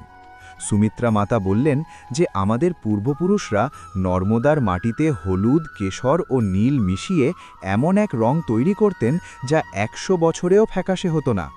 ভরত কয়েকদিন ধরে পরীক্ষা চালালো। সে মাটি পিষত, তাপ দিত, ছাঁকত এবং বিভিন্ন পরিমাণে মিশিয়ে দেখত। বারবার ব্যর্থতা এলো। কখনো রং খুব গাঢ় হতো, কখনো খুব হালকা, কখনো তা সুতোয় বসত না, আবার কখনো সুতোকে শক্ত করে দিত। কিন্তু ভরত হার মানল না। তার ভেতরে রঘুনাথ ওস্তাদের শিক্ষা ছিল, মায়ের ভক্তি ছিল, আর প্রভু শ্রীরামের ওপর অগাধ বিশ্বাস ছিল। সপ্তম দিনের সন্ধ্যায় যখন সূর্যের শেষ রশ্মি নর্মদার জলে খেলা করছিল, ভরত সেই অমলিন রং তৈরি করে ফেলল। সে নিজের হাতের তালুতে সেই রং লাগালো এবং জলে ডুবিয়ে দেখল। রং উঠল না। সে রোদে রাখল, রং আরও উজ্জ্বল হল। সে তার ওপর লেবুর রস দিল, কিন্তু রং যেমন ছিল তেমনই রইল। ভরতের চোখে জয়ের অশ্রু ঝলমল করে উঠল। সে আকাশের দিকে তাকিয়ে বলল, হে প্রভু শ্রীরাম, এটি আপনারই কৃপা। আপনি এই তুচ্ছ সেবককে সেই জ্ঞান দিয়েছেন যা কোনো গ্রন্থে লেখা ছিল না। সে যমুনাবাইয়ের নাতনির জন্য একটি নতুন কাপড় বুনল। এবার সে নর্মদার মাটি থেকে তৈরি সেই রং ব্যবহার করল। কাপড়টি এতই সুন্দর হল যে দেখার সাথে সাথে মানুষ তাতে হারিয়ে যেত। তার রং ছিল এমন যেন ভোরের আকাশ মর্তে নেমে এসেছে। তার বুননে এমন কোমলতা ছিল যা শিশুর স্পর্শের মতো। অযোধ্যা যখন সেই কাপড় যমুনাবাইয়ের ঘরে নিয়ে গেল, তিনি প্রথমে তা নিতে অস্বীকার করলেন। কিন্তু যখন তিনি কাপড়টি স্পর্শ করলেন এবং তার বুনন ও রং দেখলেন, তার রাগ জল হয়ে গেল। অযোধ্যা তাকে জানালো, দিদিমা, আপনি এই কাপড়ে যা ইচ্ছা ঢালুন, জল, তেল বা কোনো রাসায়নিক, এর রং কখনো ম্লান হবে না। এটি নর্মদা মায়ের মাটি দিয়ে তৈরি এবং এতে আমাদের মায়ের প্রার্থনার রং মিশে আছে। যমুনাবাই পরীক্ষার জন্য কাপড়ের এক কোণে জল দিলেন। রং যেমন ছিল তেমনই রইল। তারপর তিনি রোদে রাখলেন, রং আরও উজ্জ্বল হল। তার চোখে জল এসে গেল। তিনি অযোধ্যার মাথায় হাত রেখে বললেন, বেটা, আমি তোদের ওপর অন্যায় করেছি। তোদের মায়ের ভক্তি বৃথা যায়নি। তোরা প্রকৃত রাম ভক্তের সন্তান। এই সংবাদ পুরো গ্রামে ছড়িয়ে পড়ল। যমুনাবাইয়ের নাতনির বিয়েতে যখন সেই কাপড় দেখা গেল, লোকে নিজেদের চোখকে বিশ্বাস করতে পারল না। এমন কাপড় তারা আগে কখনো দেখেনি, না শহরে না কোনো মেলায়। তার রঙের মধ্যে এক জীবন্ত ভাব ছিল, যা কোনো কৃত্রিম রঙে থাকা সম্ভব নয়। মানুষ একে অপরের সাথে কানাকানি করতে লাগল যে এটি নিশ্চয়ই কোনো জাদু। এই দুই ভাই নর্মদা মায়ের মাটি দিয়ে এমন রং তৈরি করেছে যা কখনো মোছে না। ধীরে ধীরে গ্রামের মানুষের মন বদলাতে লাগল। প্রথমে 1 জন, তারপর 2 জন, 5 জন এবং তারপর 10 জন মানুষ রামকৃপা বস্ত্রালয়ে আসতে শুরু করল। কেউ নিজের জন্য কাপড় বানাতে আসত, আবার কেউ বুনন শিখতে। অযোধ্যা ও ভরত কাউকে নিরাশ করেনি। যে টাকা দিতে পারত তার থেকে নিয়েছে, আর যে দিতে পারত না তাকেও সমান সম্মান দিয়েছে। তাদের তাঁতশালায় একটি নিয়ম ছিল যে প্রতিদিন সকালে কাজ শুরুর আগে সবাই মিলে রামচরিতমানসের চৌপাই গাইবে এবং তারপর তাঁত চলবে। গ্রামের মহিলারা যারা বছরের পর বছর কেবল খেতে খাটত বা অন্যের বাড়িতে কাজ করত, ভরত তাদের বুনন শিখিয়ে দিল। তাদের আঙুলগুলো যা কেবল কঠোর পরিশ্রম চিনত, এখন রেশম ও সুতোর ওপর খেলা করতে লাগল। প্রতিটি মহিলা যখন নিজের হাতে বোনা প্রথম কাপড়টি দেখলেন, তাদের চোখে যে গর্ব ও আনন্দ ফুটে উঠেছিল তা ছিল অমূল্য। গ্রামের যুবক যারা বেকারত্বের কারণে শহরে চলে যাবার পরিকল্পনা করছিল, তারা কাজ পেতে শুরু করল। অযোধ্যা ব্যবসার দিকটি সামলে নিল। সে আশপাশের গ্রাম ও গঞ্জে গিয়ে সেই কাপড় বিক্রি করত। তার সততা ও নম্রতা তাকে সর্বত্র প্রশংসা পাইয়ে দিল। মানুষ বলতো, রামপুরার এই ভাইদের থেকে কাপড় কেন, এদের রং কখনো ফ্যাকাশে হয় না, আর এদের ব্যবহারে কোনো ছলচাতুরি থাকে না।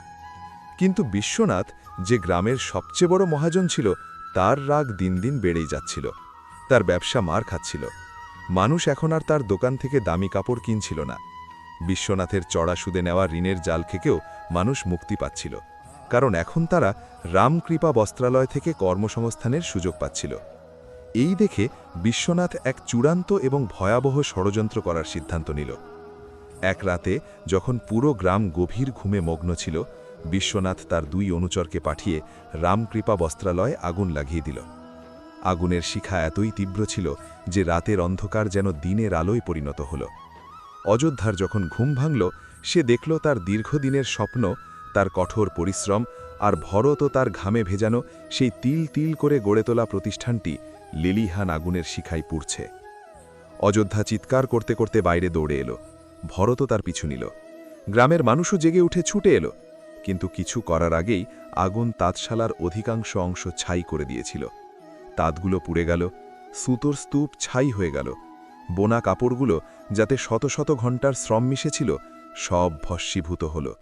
রঘুনাথ ওস্তাদের বেওয়া সেই অমূল্য তাঁতটিও আগুনের গ্রাসে বিলীন হয়ে গেল। অযোধ্যা সেই জ্বলন্ত তাঁতশালার সামনে হাঁটু গেড়ে বসে পড়ল। তার মুখে আগুনের শিখার প্রতিফলন নাচছিল আর চোখ দিয়ে অঝরে জল ঝরছিল। ভরত পাথরের মতো দাঁড়িয়ে রইল। তার মুখ ছিল ভাবলেশহীন, যেন কেউ তার আত্মাকেই পুড়িয়ে দিয়েছে। সুমিত্রা মাতা যখন বাইরে এলেন, তিনি তার 2 সন্তানকে এই অবস্থায় দেখলেন। যে কোনো মা তার সন্তানদের এভাবে ভেঙে পড়তে দেখলে নিজেও ভেঙে পড়েন, কিন্তু সুমিত্রা মাতা ভাঙলেন না। তিনি সেই ভয়াবহ আগুনের সামনে দাঁড়িয়ে 2 হাত উপরে তুলে উচ্চস্বরে বললেন, হে প্রভু শ্রীরাম, আপনি লঙ্কা পুড়িয়েছিলেন, কিন্তু সেই ভস্য থেকেই এক নতুন সৃষ্টি জন্ম নিয়েছিল। এই আগুনও আপনার লীলা। আপনি জানেন যে সত্যকে কোনো আগুন ভস্ম করতে পারে না।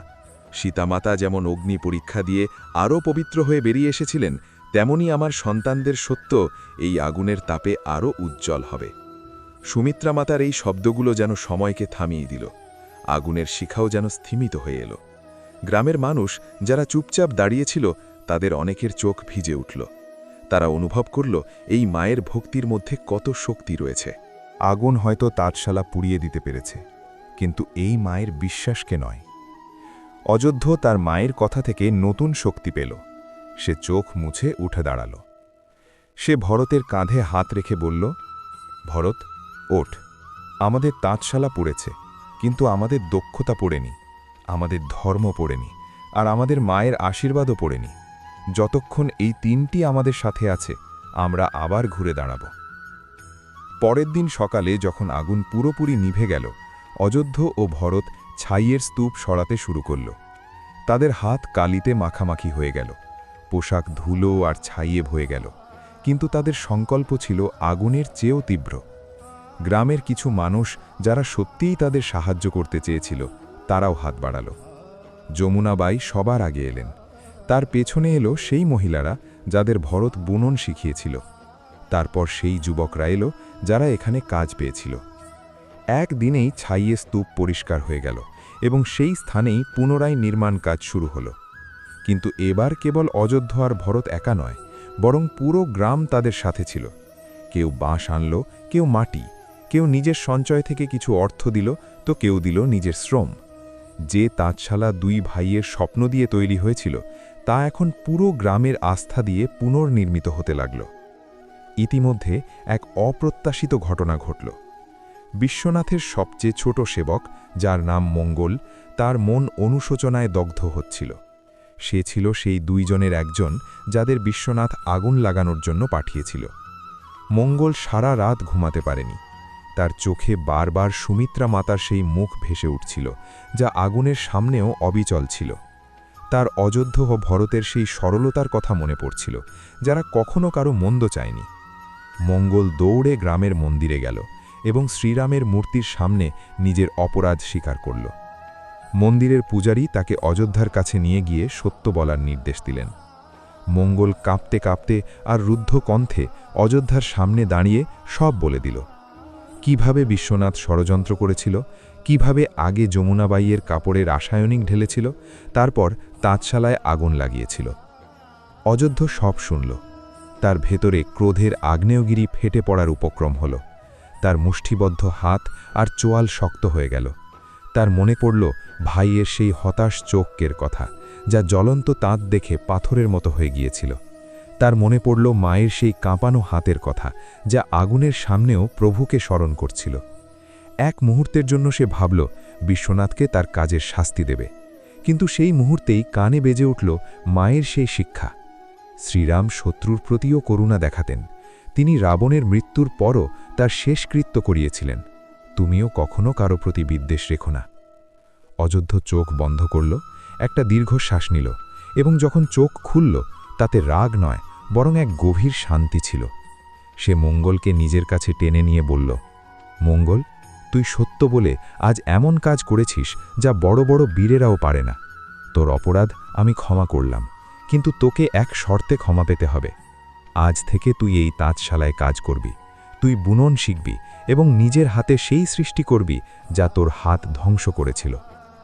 মঙ্গল অযোধ্যার পায়ে লুটিয়ে পড়ল, তার চোখ দিয়ে জল ঝরতে লাগল। সেই দিন থেকে মঙ্গল শ্রীরাম কৃপা বস্ত্রালয়ের সবচেয়ে নিষ্ঠাবান কর্মী হয়ে উঠল। বিশ্বনাথ যখন জানতে পারল যে তার রহস্য ফাঁস হয়ে গেছে, সে ভীত হয়ে পড়ল। গ্রামের মানুষ তাকে ঘিরে ধরল। তার দীর্ঘদিনের শোষণের ইতিহাস সব সামনে চলে এলো। মানুষ তাকে গ্রাম থেকে বের করে দেওয়ার দাবি জানালো, কিন্তু অযোধ্যা আবারও এমন কিছু করল যা কেউ কল্পনাও করেনি। সে নিজে বিশ্বনাথের বাড়িতে গেল। বিশ্বনাথ ভয়ে কাঁপছিল।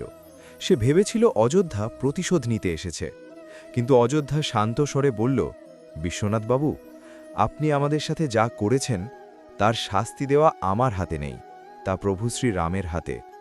আমি আপনাকে ক্ষমা করছি, কিন্তু একটি অনুরোধ, যদি আপনার মনে সামান্যতম অনুতাপ থাকে তবে এই শোষণ বন্ধ করুন। গ্রামের গরিবদের ওপর দয়া করুন। ধন সম্পদ নষ্ট হয়ে যায়, কিন্তু ধর্ম চিরকাল সাথে থাকে। বিশ্বনাথের কাছে এই ক্ষমা অপমানের চেয়েও বেশি কঠিন মনে হল। কেউ তাকে ক্ষমা করে দিতে পারে এটা তার বুদ্ধির বাইরে ছিল। সে জীবনে কাউকে ক্ষমা করেনি, আর কারোর থেকে ক্ষমা পায়ও নি। অযোধ্যার এই করুণা তার কঠোর হৃদয়কে স্পর্শ করল। সেই রাতে বিশ্বনাথ নিজের ঘরে বসে কাঁদতে লাগল। তার মৃত বাবার সেই শিক্ষার কথা মনে পড়ল, যা সে বহু বছর আগে ভুলে গিয়েছিল। ধনের চেয়ে ধর্ম বড়, আর ধর্মের চেয়ে বড় কিছু নেই। পরের দিন সকালে বিশ্বনাথ রামকৃপা বস্ত্রালয়ের দ্বারে এলো।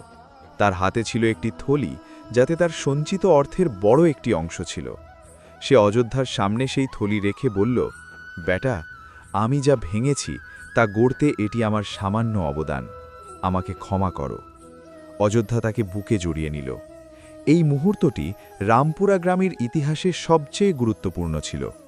সেই দিনের পর বিশ্বনাথ এক পরিবর্তিত মানুষে পরিণত হল। সে গ্রামবাসীর ঋণ মকুব করে দিল এবং নিজেও তাঁতশালায় সাহায্য করতে লাগল।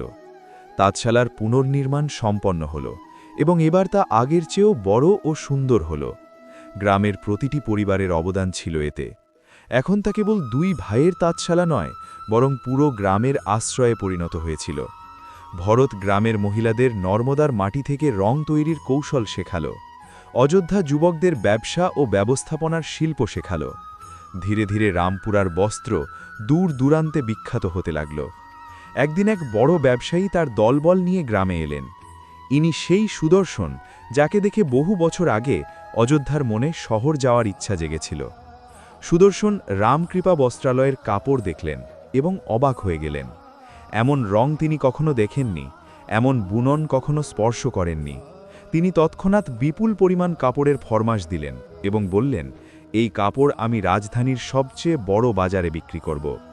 এই খবর যখন ছড়িয়ে পড়ল, আশেপাশের গ্রাম থেকেও মানুষ বুনন শিখতে আসতে লাগল। রামকৃপা বস্ত্রালয় এখন কেবল একটি প্রতিষ্ঠান নয়, বরং একটি আন্দোলনে পরিণত হয়েছিল। এমন এক আন্দোলন যা প্রমাণ করছিল যে ভক্তি কেবল মন্দিরে বসে নয়, বরং কর্মের মাধ্যমেও করা যায়। ভরতের শিল্প এখন চরম শিখরে পৌঁছেছিল। সে এমন একটি বস্ত্র বোনার সংকল্প করল যা হবে তার সর্বশ্রেষ্ঠ সৃষ্টি। সে সিদ্ধান্ত নিল যে সে পুরো রামায়ণ একটি বিশাল কাপড়ের উপর বুনবে, প্রভু শ্রীরামের জন্ম থেকে তার রাজ্যাভিষেক পর্যন্ত। এই কাজ ছিল অত্যন্ত কঠিন। এতে হাজার হাজার রঙের সুতো প্রয়োজন ছিল এবং প্রতিটি দৃশ্য এমন জীবন্ত হতে হবে যাতে মনে হয় যে দেখছে সে নিজেই সেই যুগে পৌঁছে গেছে। ভরত আগামী রামনবমী পর্যন্ত এই কাজ শেষ করার প্রতিজ্ঞা করল। সে প্রতিদিন ভোর থেকে সন্ধে এবং অনেক রাত অবধি তাতে বসে কাজ করত। প্রতিটি দৃশ্য বোনার আগে সে মায়ের কাছ থেকে সেই কাহিনীর বর্ণনা শুনত। সুমিত্রা মাতা তাকে রামচরিত মানসের চৌপাই গেয়ে শোনাতেন, আর ভরত সেই কথাগুলোকে আঙুলের স্পর্শে সুতোয় বুনত। প্রভু শ্রীরামের জন্মদৃশ্য, অযোধ্যা নগরীর আনন্দ, দেবতাদের পুষ্পবৃষ্টি, মাতা কৌশল্যার কোলে শিশু রাম, তারপর গুরু বশিষ্ঠের আশ্রমে শিক্ষা, তারকা বধ, ধনুর্যজ্ঞে সীতা স্বয়ংবর, শিবধনু ভাঙা, সীতার মালা পরানো, তারপর বনবাস, চিত্রকূট, শবরীর প্রেম, হনুমানের ভক্তি, সীতাহরণের দুঃখ, লঙ্কা দহন, সেতু নির্মাণ, রাবণ বধ এবং সবশেষে রাম রাজ্যাভিষেক। প্রতিটি দৃশ্যে এমন নিখুঁত কাজ ছিল যে দর্শক মন্ত্রমুগ্ধ হয়ে যেত। ভরত প্রভু শ্রীরামের চোখে সেই করুণা ফুটিয়ে তুলেছিল যা পুরো বিশ্বকে আশ্রয় দিতে সক্ষম। সীতামাতার মুখে সেই শান্তি বুনেছিল যা অগ্নি পরীক্ষায়ও বিচলিত হয়নি। হনুমানজির মুখে সেই ভক্তি বুনেছিল যা পাহাড়কেও তুলে আনতে পারে। আর রাবণের পতনের দৃশ্যে এই শিক্ষা বুনেছিল যে অহংকারের পতন নিশ্চিত। চৈত্র শুক্লা নবমী এলো, সেই পবিত্র দিন যখন প্রভু শ্রীরাম এই ধরাধামে অবতার হিসেবে এসেছিলেন। রামপুরা গ্রামে এবারের উৎসব ছিল অভূতপূর্ব। ভরতের সেই বিশাল বস্ত্র যাতে সম্পূর্ণ রামায়ণ অঙ্কিত ছিল তা গ্রামের মন্দিরে প্রদর্শিত হল। দূর দূরান্ত থেকে মানুষ তা দেখতে এলো। যখন তারা সেই বস্ত্র দেখল, সবার চোখে জল এসে গেল। মনে হচ্ছিল যেন কাপড়ে আঁকা প্রভু শ্রীরাম স্বয়ং উপস্থিত হয়েছেন। তার চোখে সেই করুণা আর মুখে সেই অমলিন হাসি যে সমস্ত জগৎকে নির্ভয় দান করে। মন্দিরের মহন্ত, যিনি বহু বছর ধরে প্রভুর সেবা করছেন, তিনি ঘোষণা করলেন, এই বস্ত্র কেবল একটি শিল্পকর্ম নয়, বরং এটি একটি তীর্থস্থান। যে এর দর্শন করবে সে রামায়ণ পাঠের পুণ্য লাভ করবে। সেই সন্ধ্যায় যখন সূর্য অস্ত যাচ্ছিল এবং আকাশ জাফরানি রঙে রেঙানো ছিল, অযোধ্য ভরত আর সুমিত্রা মাতা তাদের সেই পুরনো ঘরের দাওয়ায় বসেছিলেন। সেই পুরনো দাওয়া যেখান থেকে সব শুরু হয়েছিল। সুমিত্রা মাতার হাতে সেই পুরনো জপমালা আর ঠোঁটে সেই রাম নাম। কিন্তু আজ তার চোখে এক অন্যরকম জ্যোতি ছিল।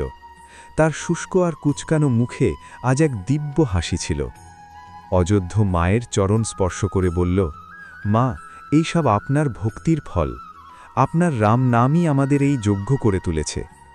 সুমিত্রা মাতা তার দুই ছেলের মাথায় হাত বুলিয়ে বললেন, বেটা, আমি কিছু করিনি, আমি তো শুধু প্রভুর নাম নিয়েছি, বাকি সব তিনি নিজে করেছেন। আমি তো কেবল এক মাধ্যম ছিলাম। যেমন নদী নিজে কিছু করে না, শুধু বয়ে চলে, আর তার তীরে নিজে থেকেই সবুজ ঘাস জন্মায়, তেমনি ভক্তিও শুধু বয়ে চলে, আর জীবন নিজে থেকেই সুন্দর হয়ে যায়। সেই রাতে যখন আকাশে তারা জ্বলজ্বল করছিল এবং চাঁদের শীতল জ্যোৎস্না পুরো গ্রামে ছড়িয়েছিল, ভরত মায়ের পায়ের কাছে বসেছিল। সে ধীরে ধীরে জিজ্ঞাসা করল, মা, আপনার কি মনে আছে সেই দিনটির কথা যখন আমরা আপনার থেকে বিদায় নিয়েছিলাম? আপনি বলেছিলেন যে শহর হলো এক বন। আজ আমি বলছি, সেই বন আমাদের জন্য তপবন হয়ে গিয়েছিল। সেই বন আমাদের পুড়িয়ে খাঁটি করেছে, আর আপনার প্রার্থনার কবচ আমাদের চারদিকে ঘেরা ছিল। সুমিত্রা মাতা হাসলেন এবং বললেন, বেটা, প্রভু শ্রীরাম কখনো তার ভক্তদের একা ছাড়েন না। তিনি কখনো প্রত্যক্ষভাবে আসেন, আবার কখনো পরোক্ষভাবে। কখনো বৃদ্ধের বেশে আসেন, তো কখনো প্রদীপের শিখা হয়ে। শুধু আমাদের বিশ্বাস রাখতে হয়। বিশ্বাসী সেই সেতু যা মানুষ আর ঈশ্বরের মাঝখানের দূরত্ব ঘুচিয়ে দেয়। অযোধ্যার হঠাৎ সেই রাতের কথা মনে পড়ল, যখন শহরের সেই পরিত্যক্ত মন্দিরে দশরথ বাবা এসেছিলেন। সেই বৃদ্ধ যার চোখে করুণার সাগর ছিল, আর হাতে ছিল সেই মাটির প্রদীপ যা বৃষ্টিতেও নেভেনি। অযোধ্য গাকে বলল, মা, আমার আজও বিশ্বাস হয় যে সেই দশরথ বাবা কোনো সাধারণ মানুষ ছিলেন না। আপনার কি মনে হয় যে তিনি স্বয়ং? অযোধ্য কথা শেষ করতে পারল না। সুমিত্রা মাতা তার ঠোঁটে আঙুল দিয়ে বললেন, বেটা, কিছু রহস্য কখনো শব্দে বাঁধতে নেই, শুধু হৃদয়ে আগলে রাখো। প্রভু যখন খুশি যে কোনো রূপে আসতে পারেন। তাকে চেনার জন্য চোখ দিয়ে নয়, আত্মা দিয়ে দেখতে হয়। বহু বছর কেটে গেল। রামপুরা গ্রাম, যা একসময় ধুলো আর দারিদ্র্যে ডুবেছিল, তা এখন এক সমৃদ্ধ ও বিখ্যাত নগরে পরিণত হয়েছে। রামকৃপা বস্ত্রালয় এখন এক বিশাল প্রতিষ্ঠানে পরিণত হয়েছে, যেখানে শত শত মানুষ কাজ করে। ভরতের তৈরি নর্মদার মাটির সেই অম্লান রং এখন পুরো প্রদেশে বিখ্যাত। দূর দূরান্ত থেকে মানুষ সেই কাপড় কিনতে আসে, যার রং কখনো ফ্যাকাশে হয় না। অযোধ্য এক সফল ও সৎ ব্যবসায়ী হিসেবে পরিচিত হল। সে কখনো কাউকে ঠকায়নি, কারো শোষণ করেনি। তার ব্যবসার মূল মন্ত্র ছিল যে প্রতিটি কাপড়ে প্রভু শ্রীরামের অংশ থাকে, তাই তা তৈরিতেও সেই পবিত্রতা থাকা উচিত যা প্রভুর পুজোয় থাকে। ভরতের খ্যাতিও ছড়িয়ে পড়ল চারদিকে। মানুষ তাকে রামের তাঁতি বলতে লাগল। তার হাতের বোনা কাপড়কে মানুষ কেবল কাপড় নয়, আশীর্বাদ বলে মনে করত। প্রতি বছর রামনবমীতে রামপুরায় এক বিশাল উৎসব পালিত হতো। ভরত সেই দিন এক নতুন সৃষ্টির উন্মোচন করত। সেই সৃষ্টি প্রভু শ্রীরামকে উৎসর্গ করা হতো এবং মন্দিরে স্থাপন করা হতো। পুরো প্রদেশ থেকে ভক্তরা সেই দিন রামপুরায় আসতেন এবং ভরতের শিল্পকর্ম দর্শন করতেন। সুমিত্রা মাতা এখন বৃদ্ধ হয়ে গেছেন। তার শরীর দুর্বল হয়ে পড়েছে, কিন্তু ভক্তি আরও প্রগাঢ় হয়েছে। তিনি প্রতিদিন ভোরে সেই পুরনো মূর্তির সামনে বসতেন এবং রাম নাম জপ করতেন। তার ঠোঁট এখন আপনিই রাম নাম গুনগুন করত, যেন এটি তার নিঃশ্বাসের অবিচ্ছেদ্য অংশ হয়ে দাঁড়িয়েছে। এক রাম নবমীর ভোরে যখন সূর্যের প্রথম কিরণ সুমিত্রা মাতার মুখ স্পর্শ করল, তার ঠোঁটে ছিল এক দিব্যি হাসি। তার চোখ বন্ধ ছিল আর হাত জোর করা ছিল। অযোধ্য ও ভরত যখন তাকে ডাকার চেষ্টা করল, তারা দেখল যে মা শেষ নিঃশ্বাস ত্যাগ করেছেন। কিন্তু তার মুখে সেই হাসিটি রয়ে গিয়েছিল, যা বলছিল যে তিনি তার প্রভুকে খুঁজে পেয়েছেন। তার শরীর শান্ত ছিল, আর হাতে ছিল সেই পুরনো জপমালা, যা শেষ দানায় এসে রামের নামেই থেমেছিল। অযোধ্য ও ভরত মায়ের শেষকৃত্য সেই নর্মদার তটে করল, যার মাটি তাদের জীবনকে রমে ভরিয়ে দিয়েছিল। সুমিত্রা মাতার চিতার শিখা আকাশ ছোঁয়া মনে হচ্ছিল, যেন সেই জ্যোতি সরাসরি বৈকুণ্ঠ পর্যন্ত যাচ্ছে। মায়ের চলে যাওয়ার পরেও অযোধ্য ও ভরত তার শিক্ষা কখনো ভুলল না। তারা মায়ের স্মৃতিতে এক বিশাল ধর্মশালা তৈরি করল, যেখানে গরিব যাত্রীরা বিনামূল্যে খাবার ও আশ্রয় পেত। সেই ধর্মশালার প্রবেশদ্বারে সুমিত্রা মাতার একটি মূর্তি স্থাপন করা হল, যাতে তিনি হাত জোড় করে শ্রীরামের ধ্যান করছেন। সেই মূর্তির নিচে একটি কথা লেখা ছিল, বিশ্বাসী সেই সেতু যা মানুষ আর ঈশ্বরের মাঝখানের দূরত্ব ঘুচিয়ে দেয়। ভরত মায়ের স্মৃতিতে এক শেষ এবং সবচেয়ে চমৎকার বস্ত্র বুনল। সে এমন একটি বস্ত্র তৈরি করল যাতে সুমিত্রা মাতার সেই রূপটি অঙ্কিত ছিল, যা প্রতিদিন ভোরে শ্রীরামের মূর্তির সামনে বসে জপ করত। সেই বস্ত্রে মাতার মুখে সেই শান্তি ছিল, যা তার শেষ মুহূর্তে ছিল, আর হাতে ছিল সেই জপমালা, যা জীবনভর রাম নামে মুখরিত ছিল। সেই বস্ত্র গ্রামের মন্দিরে স্থাপন করা হলো, এবং আজও যে কেউ তা দেখে তার চোখে জ্বর চলে আসে। রামপুরা এখন একটি তীর্থস্থানে পরিণত হয়েছে। প্রতি বছর রামনবমীতে হাজার হাজার ভক্ত সেখানে আসেন।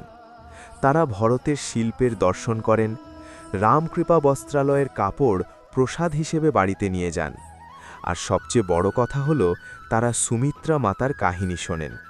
সেই কাহিনী যা বলে যে একজন বিধবা মা তার অটুট ভক্তি আর শ্রীরামের নামের জোরে কিভাবে নিজের দুই ছেলেকে বিশ্বের সবচেয়ে কঠিন পথে চালিয়েও জয়ী করেছিলেন। অযোধ্যা এখন বুড়ো হয়েছে, তার চুল সাদা হয়ে গেছে, আর চলায় সেই তেজ নেই যা যৌবনে ছিল, কিন্তু তার চোখে সেই দৃঢ়তা এবং হৃদয়ে সেই বিশ্বাস আজও অটল। সে প্রতিদিন সন্ধ্যায় সেই দাওয়ায় বসে যেখানে একসময় তার মা বসতেন। সেখান থেকে তার সেই মেঠো পথটি দেখা যায়, যে পথে হেঁটে সে আর ভরত বহু বছর আগে শহরে গিয়েছিল। সেই মেঠো পথ এখন একটি চওড়া রাস্তায় পরিণত হয়েছে, কিন্তু অযোধ্যার স্মৃতিতে তা আজও সেই ধুলোমাখা সরু পথটিই রয়ে গেছে। ভরত বৃদ্ধ হয়েছে, কিন্তু তার আঙুলে আজও সেই জাদু রয়ে গেছে। সে আজও প্রতিদিন তাঁতে বসে কাপড় বোনে। তার আঙুল এখন আগের মতো দ্রুত চলে না, কিন্তু তাতে যে গভীরতা আছে তা আগের চেয়েও অনেক বেশি। তার বোনা কাপড়ে এখন এক এমন পরিপক্কতা এসেছে যা কেবল জীবনের অভিজ্ঞতা থেকেই আসতে পারে। এক রামনবমীর সন্ধ্যায় যখন পুরো গ্রাম উৎসবে মেতেছে, অযোধ্যা ও ভরত গ্রামের বাইরে নর্মদার তটে বসেছিল। নদীর জল শান্ত ছিল এবং তাতে সন্ধ্যার রং প্রতিফলিত হচ্ছিল। দূর থেকে মন্দিরের ঘণ্টার আওয়াজ আসছিল এবং বাতাসে রাম নাম সংকীর্তনের মধুর সুর ভেসে আসছিল। অযোধ্যা ভরতের দিকে তাকিয়ে বলল, ভরত, তোর কি মনে আছে সেই রাতের কথা, যখন আমরা শহরের সেই ভাঙা মন্দিরে ক্ষুধার্ত আর শীতে কাঁপতে কাঁপতে বসেছিলাম? তখন তুই আমাকে জিজ্ঞাসা করেছিলি যে প্রভু কি আমাদের ভুলে গেছেন? আজ আমি তোকে উত্তর দিচ্ছি ভরত, প্রভু আমাদের কখনো ভোলেননি। তিনি সেই রাতেও আমাদের সাথে ছিলেন। তিনি প্রতিটি রাতে আমাদের সাথে ছিলেন। প্রতিটি কষ্টে, প্রতিটি অপমানে, প্রতিটি অগ্নি পরীক্ষায় তিনি সর্বদা আমাদের সাথে চলছিলেন। শুধু আমাদের তাকে দেখার মতো দৃষ্টি ছিল না। ভরত হাসল। তার সেই হাসিটি ছিল তার মায়ের হাসির প্রতিচ্ছবি। সে বলল, দাদা, মা সবসময় বলতেন যে প্রভু শ্রীরামকে চোখ দিয়ে নয়, আত্মা দিয়ে দেখতে হয়। আজ আমি বুঝতে পারছি তিনি কি বলতে চেয়েছিলেন। প্রভু প্রতিটি সেই কর্মে আছেন যা ধর্ম মেনে করা হয়, প্রতিটি সেই সুতোয় আছেন যা শ্রদ্ধা দিয়ে বোনা হয়, আর প্রতিটি সেই চোখের জলে আছেন যা কারো দুঃখ দেখে ঝরে। নর্মদার জল তাদের চরণ স্পর্শ করছিল, যেন নদী স্বয়ং তাদের অভিবাদন জানাচ্ছে। আকাশে তারাগুলো এক এক করে ফুটে উঠছিল এবং চাঁদের শীতল জ্যোৎস্না পুরো তটে ছড়িয়ে পড়ছিল। জয় শ্রীরাম, জয় শ্রীরাম। ঠিক এই মুহূর্তেই নর্মদার জলে এক অদ্ভুত দৃশ্য ফুটে উঠল। দুই ভাই যখন জলের দিকে তাকালেন, তারা নিজেদের প্রতিচ্ছবি নয়, বরং এক দিব্য আকৃতি দেখতে পেলেন। সেই আকৃতিটি হাসছিলেন এবং তার হাত আশীর্বাদের ভঙ্গিতে তোলা ছিল। সেই দৃশ্য এক নিমিষেই মিলিয়ে গেল, কিন্তু সেই একটি মুহূর্ত তাদের জীবনের সমস্ত প্রশ্নের উত্তর দিয়ে দিল। অযোধ্যা ও ভরত একে অপরের দিকে তাকালেন। তাদের চোখে জল ছিল, কিন্তু সেই অশ্রু দুঃখের নয়, বরং সেই পরম আনন্দের ছিল যা মানুষ তখনই অনুভব করে যখন সে নিজের আরাধ্য দেবতাকে প্রত্যক্ষ করে। তারা বুঝতে পারলেন যে প্রভু শ্রীরাম তাদের প্রতিটি প্রার্থনা শুনেছিলেন, তাদের প্রতিটি সংগ্রাম দেখেছিলেন এবং তাদের মাতার ভক্তির ফল এমনভাবে দিয়েছিলেন যা তারা কখনো কল্পনাও করেননি। কাহিনী এখানেই ইতি টানছে, কিন্তু এর শিক্ষা চিরন্তন। এই কাহিনী এটিই শেখায় যে জীবনে বাধা বিপত্তি অবশ্যই আসে। ক্ষুধার যন্ত্রণা সইতে হয়, অপমানের তিতো স্বাদ গ্রহণ করতে হয়। আমরা যা গড়ে তুলেছি তা এক মুহূর্তেই পুড়ে ছাই হয়ে যেতে পারে, কিন্তু যার হৃদয়ে প্রভু শ্রীরামের বাস আছে, যার রসনায় তার নাম আছে এবং যার কর্মে তার আদর্শ আছে, তাকে কোনো শক্তিই পরাজিত করতে পারে না। সুমিত্রা মাতা এটিই প্রমাণ করেছেন যে ভক্তির জন্য ধনের প্রয়োজন নেই, কিংবা বিশাল মন্দিরেরও প্রয়োজন নেই। একটি কাঁচা ঘরের দাওয়ায় বসেও যদি সত্য হৃদয়ে প্রভুকে ডাকা হয়, তবে তিনি অবশ্যই শোনেন। মাতার প্রতিদিনের প্রার্থনা তার পুত্রদের চারপাশে এক অদৃশ্য কবচ তৈরি করেছিল, যা তাদের পৃথিবীর প্রতিটি বিপদ থেকে রক্ষা করেছে। অযোধ্যা এটি শিখিয়েছে যে ধৈর্য ও ক্ষমা মানুষের সবচেয়ে বড় অস্ত্র। যেখানে ক্রোধ ধ্বংস ডেকে আনে, সেখানে ক্ষমা নতুন কিছু সৃষ্টি করে। সে তার শত্রু বিশ্বনাথকে ক্ষমা করে কেবল একজন মানুষের হৃদয় পরিবর্তন করেনি, বরং পুরো গ্রামকে এই বার্তা দিয়েছে যে প্রভু শ্রীরামের পথ যে অনুসরণ করে, সে শত্রুর প্রতিও করুণা দেখায়। ভরত এটি প্রমাণ করেছে যে প্রকৃত শিল্প ভক্তি থেকেই জন্ম নেয়। তার আঙ্গুলে জাদু ছিল, কারণ তাতে প্রভুর বাস ছিল। সে দেখিয়েছে যে কর্মই পূজা, এবং যখন কর্ম শ্রদ্ধার সাথে করা হয়, তখন সেই কর্ম নিজেই প্রভুর কৃপা আকর্ষণ করে। আর সবচেয়ে গুরুত্বপূর্ণ শিক্ষা এই যে রামনবমী কেবল একটি তিথি নয়, এটি একটি সংকল্প। এটি সেই দিন যখন স্বয়ং পরমাত্মা মানুষের রূপ ধারণ করে এটি শিখিয়েছিলেন যে ধর্মের পথ কঠিন হতে পারে, কিন্তু সেই পথে চলা মানুষ কখনো একা হয় না। প্রভু শ্রীরাম নিজে বনবাস সহ্য করেছেন, কষ্ট সয়েছেন, সীতার বিরহ সয়েছেন, কিন্তু কখনো নিজের আদর্শ ত্যাগ করেননি। তার জীবনই ছিল তার বার্তা, আর সেই বার্তা আজও ততটাই প্রাসঙ্গিক যতটা ত্রেতা যুগে ছিল। তাই যে কেউ এই কাহিনী শ্রদ্ধার সাথে শোনে বা পড়ে, তার জীবন থেকে অন্ধকার দূর হয়, তার সন্তানদের ওপর প্রভু শ্রীরামের বিশেষ কৃপা বর্ষিত হয়, ঘরে সুখ, শান্তি ও সমৃদ্ধির বাস হয়, আর জীবনের প্রতিটি সংগ্রামে প্রভু স্বয়ং অদৃশ্য রূপে সাথে চলেন। যেমন নর্মদার মাটি দিয়ে তৈরি রং কখনো ফ্যাকাশে হয় না, তেমনি প্রভু শ্রীরামের নামের প্রভাবও কখনো কমে না। যেমন ভরতের বোনা কাপড়ে সজীবতা ছিল, তেমনি রাম নামে জীবনেও সজীবতা আসে। আর যেমন সুমিত্রা মাতার বিশ্বাস আগুনের মাঝেও অবিচল ছিল, তেমনি আমাদেরও জীবনের প্রতিটি অগ্নিপরীক্ষায় নিজের বিশ্বাসকে অবিচল রাখা উচিত। বলুন জানকীনাথ রামচন্দ্র কি জয়, বলুন পবনপুত্র হনুমান কি জয়, বলুন সবাইকে সুবুদ্ধি দানকারী রামচন্দ্র কি জয়। জয় শ্রীরাম, জয় শ্রীরাম, জয় শ্রীরাম।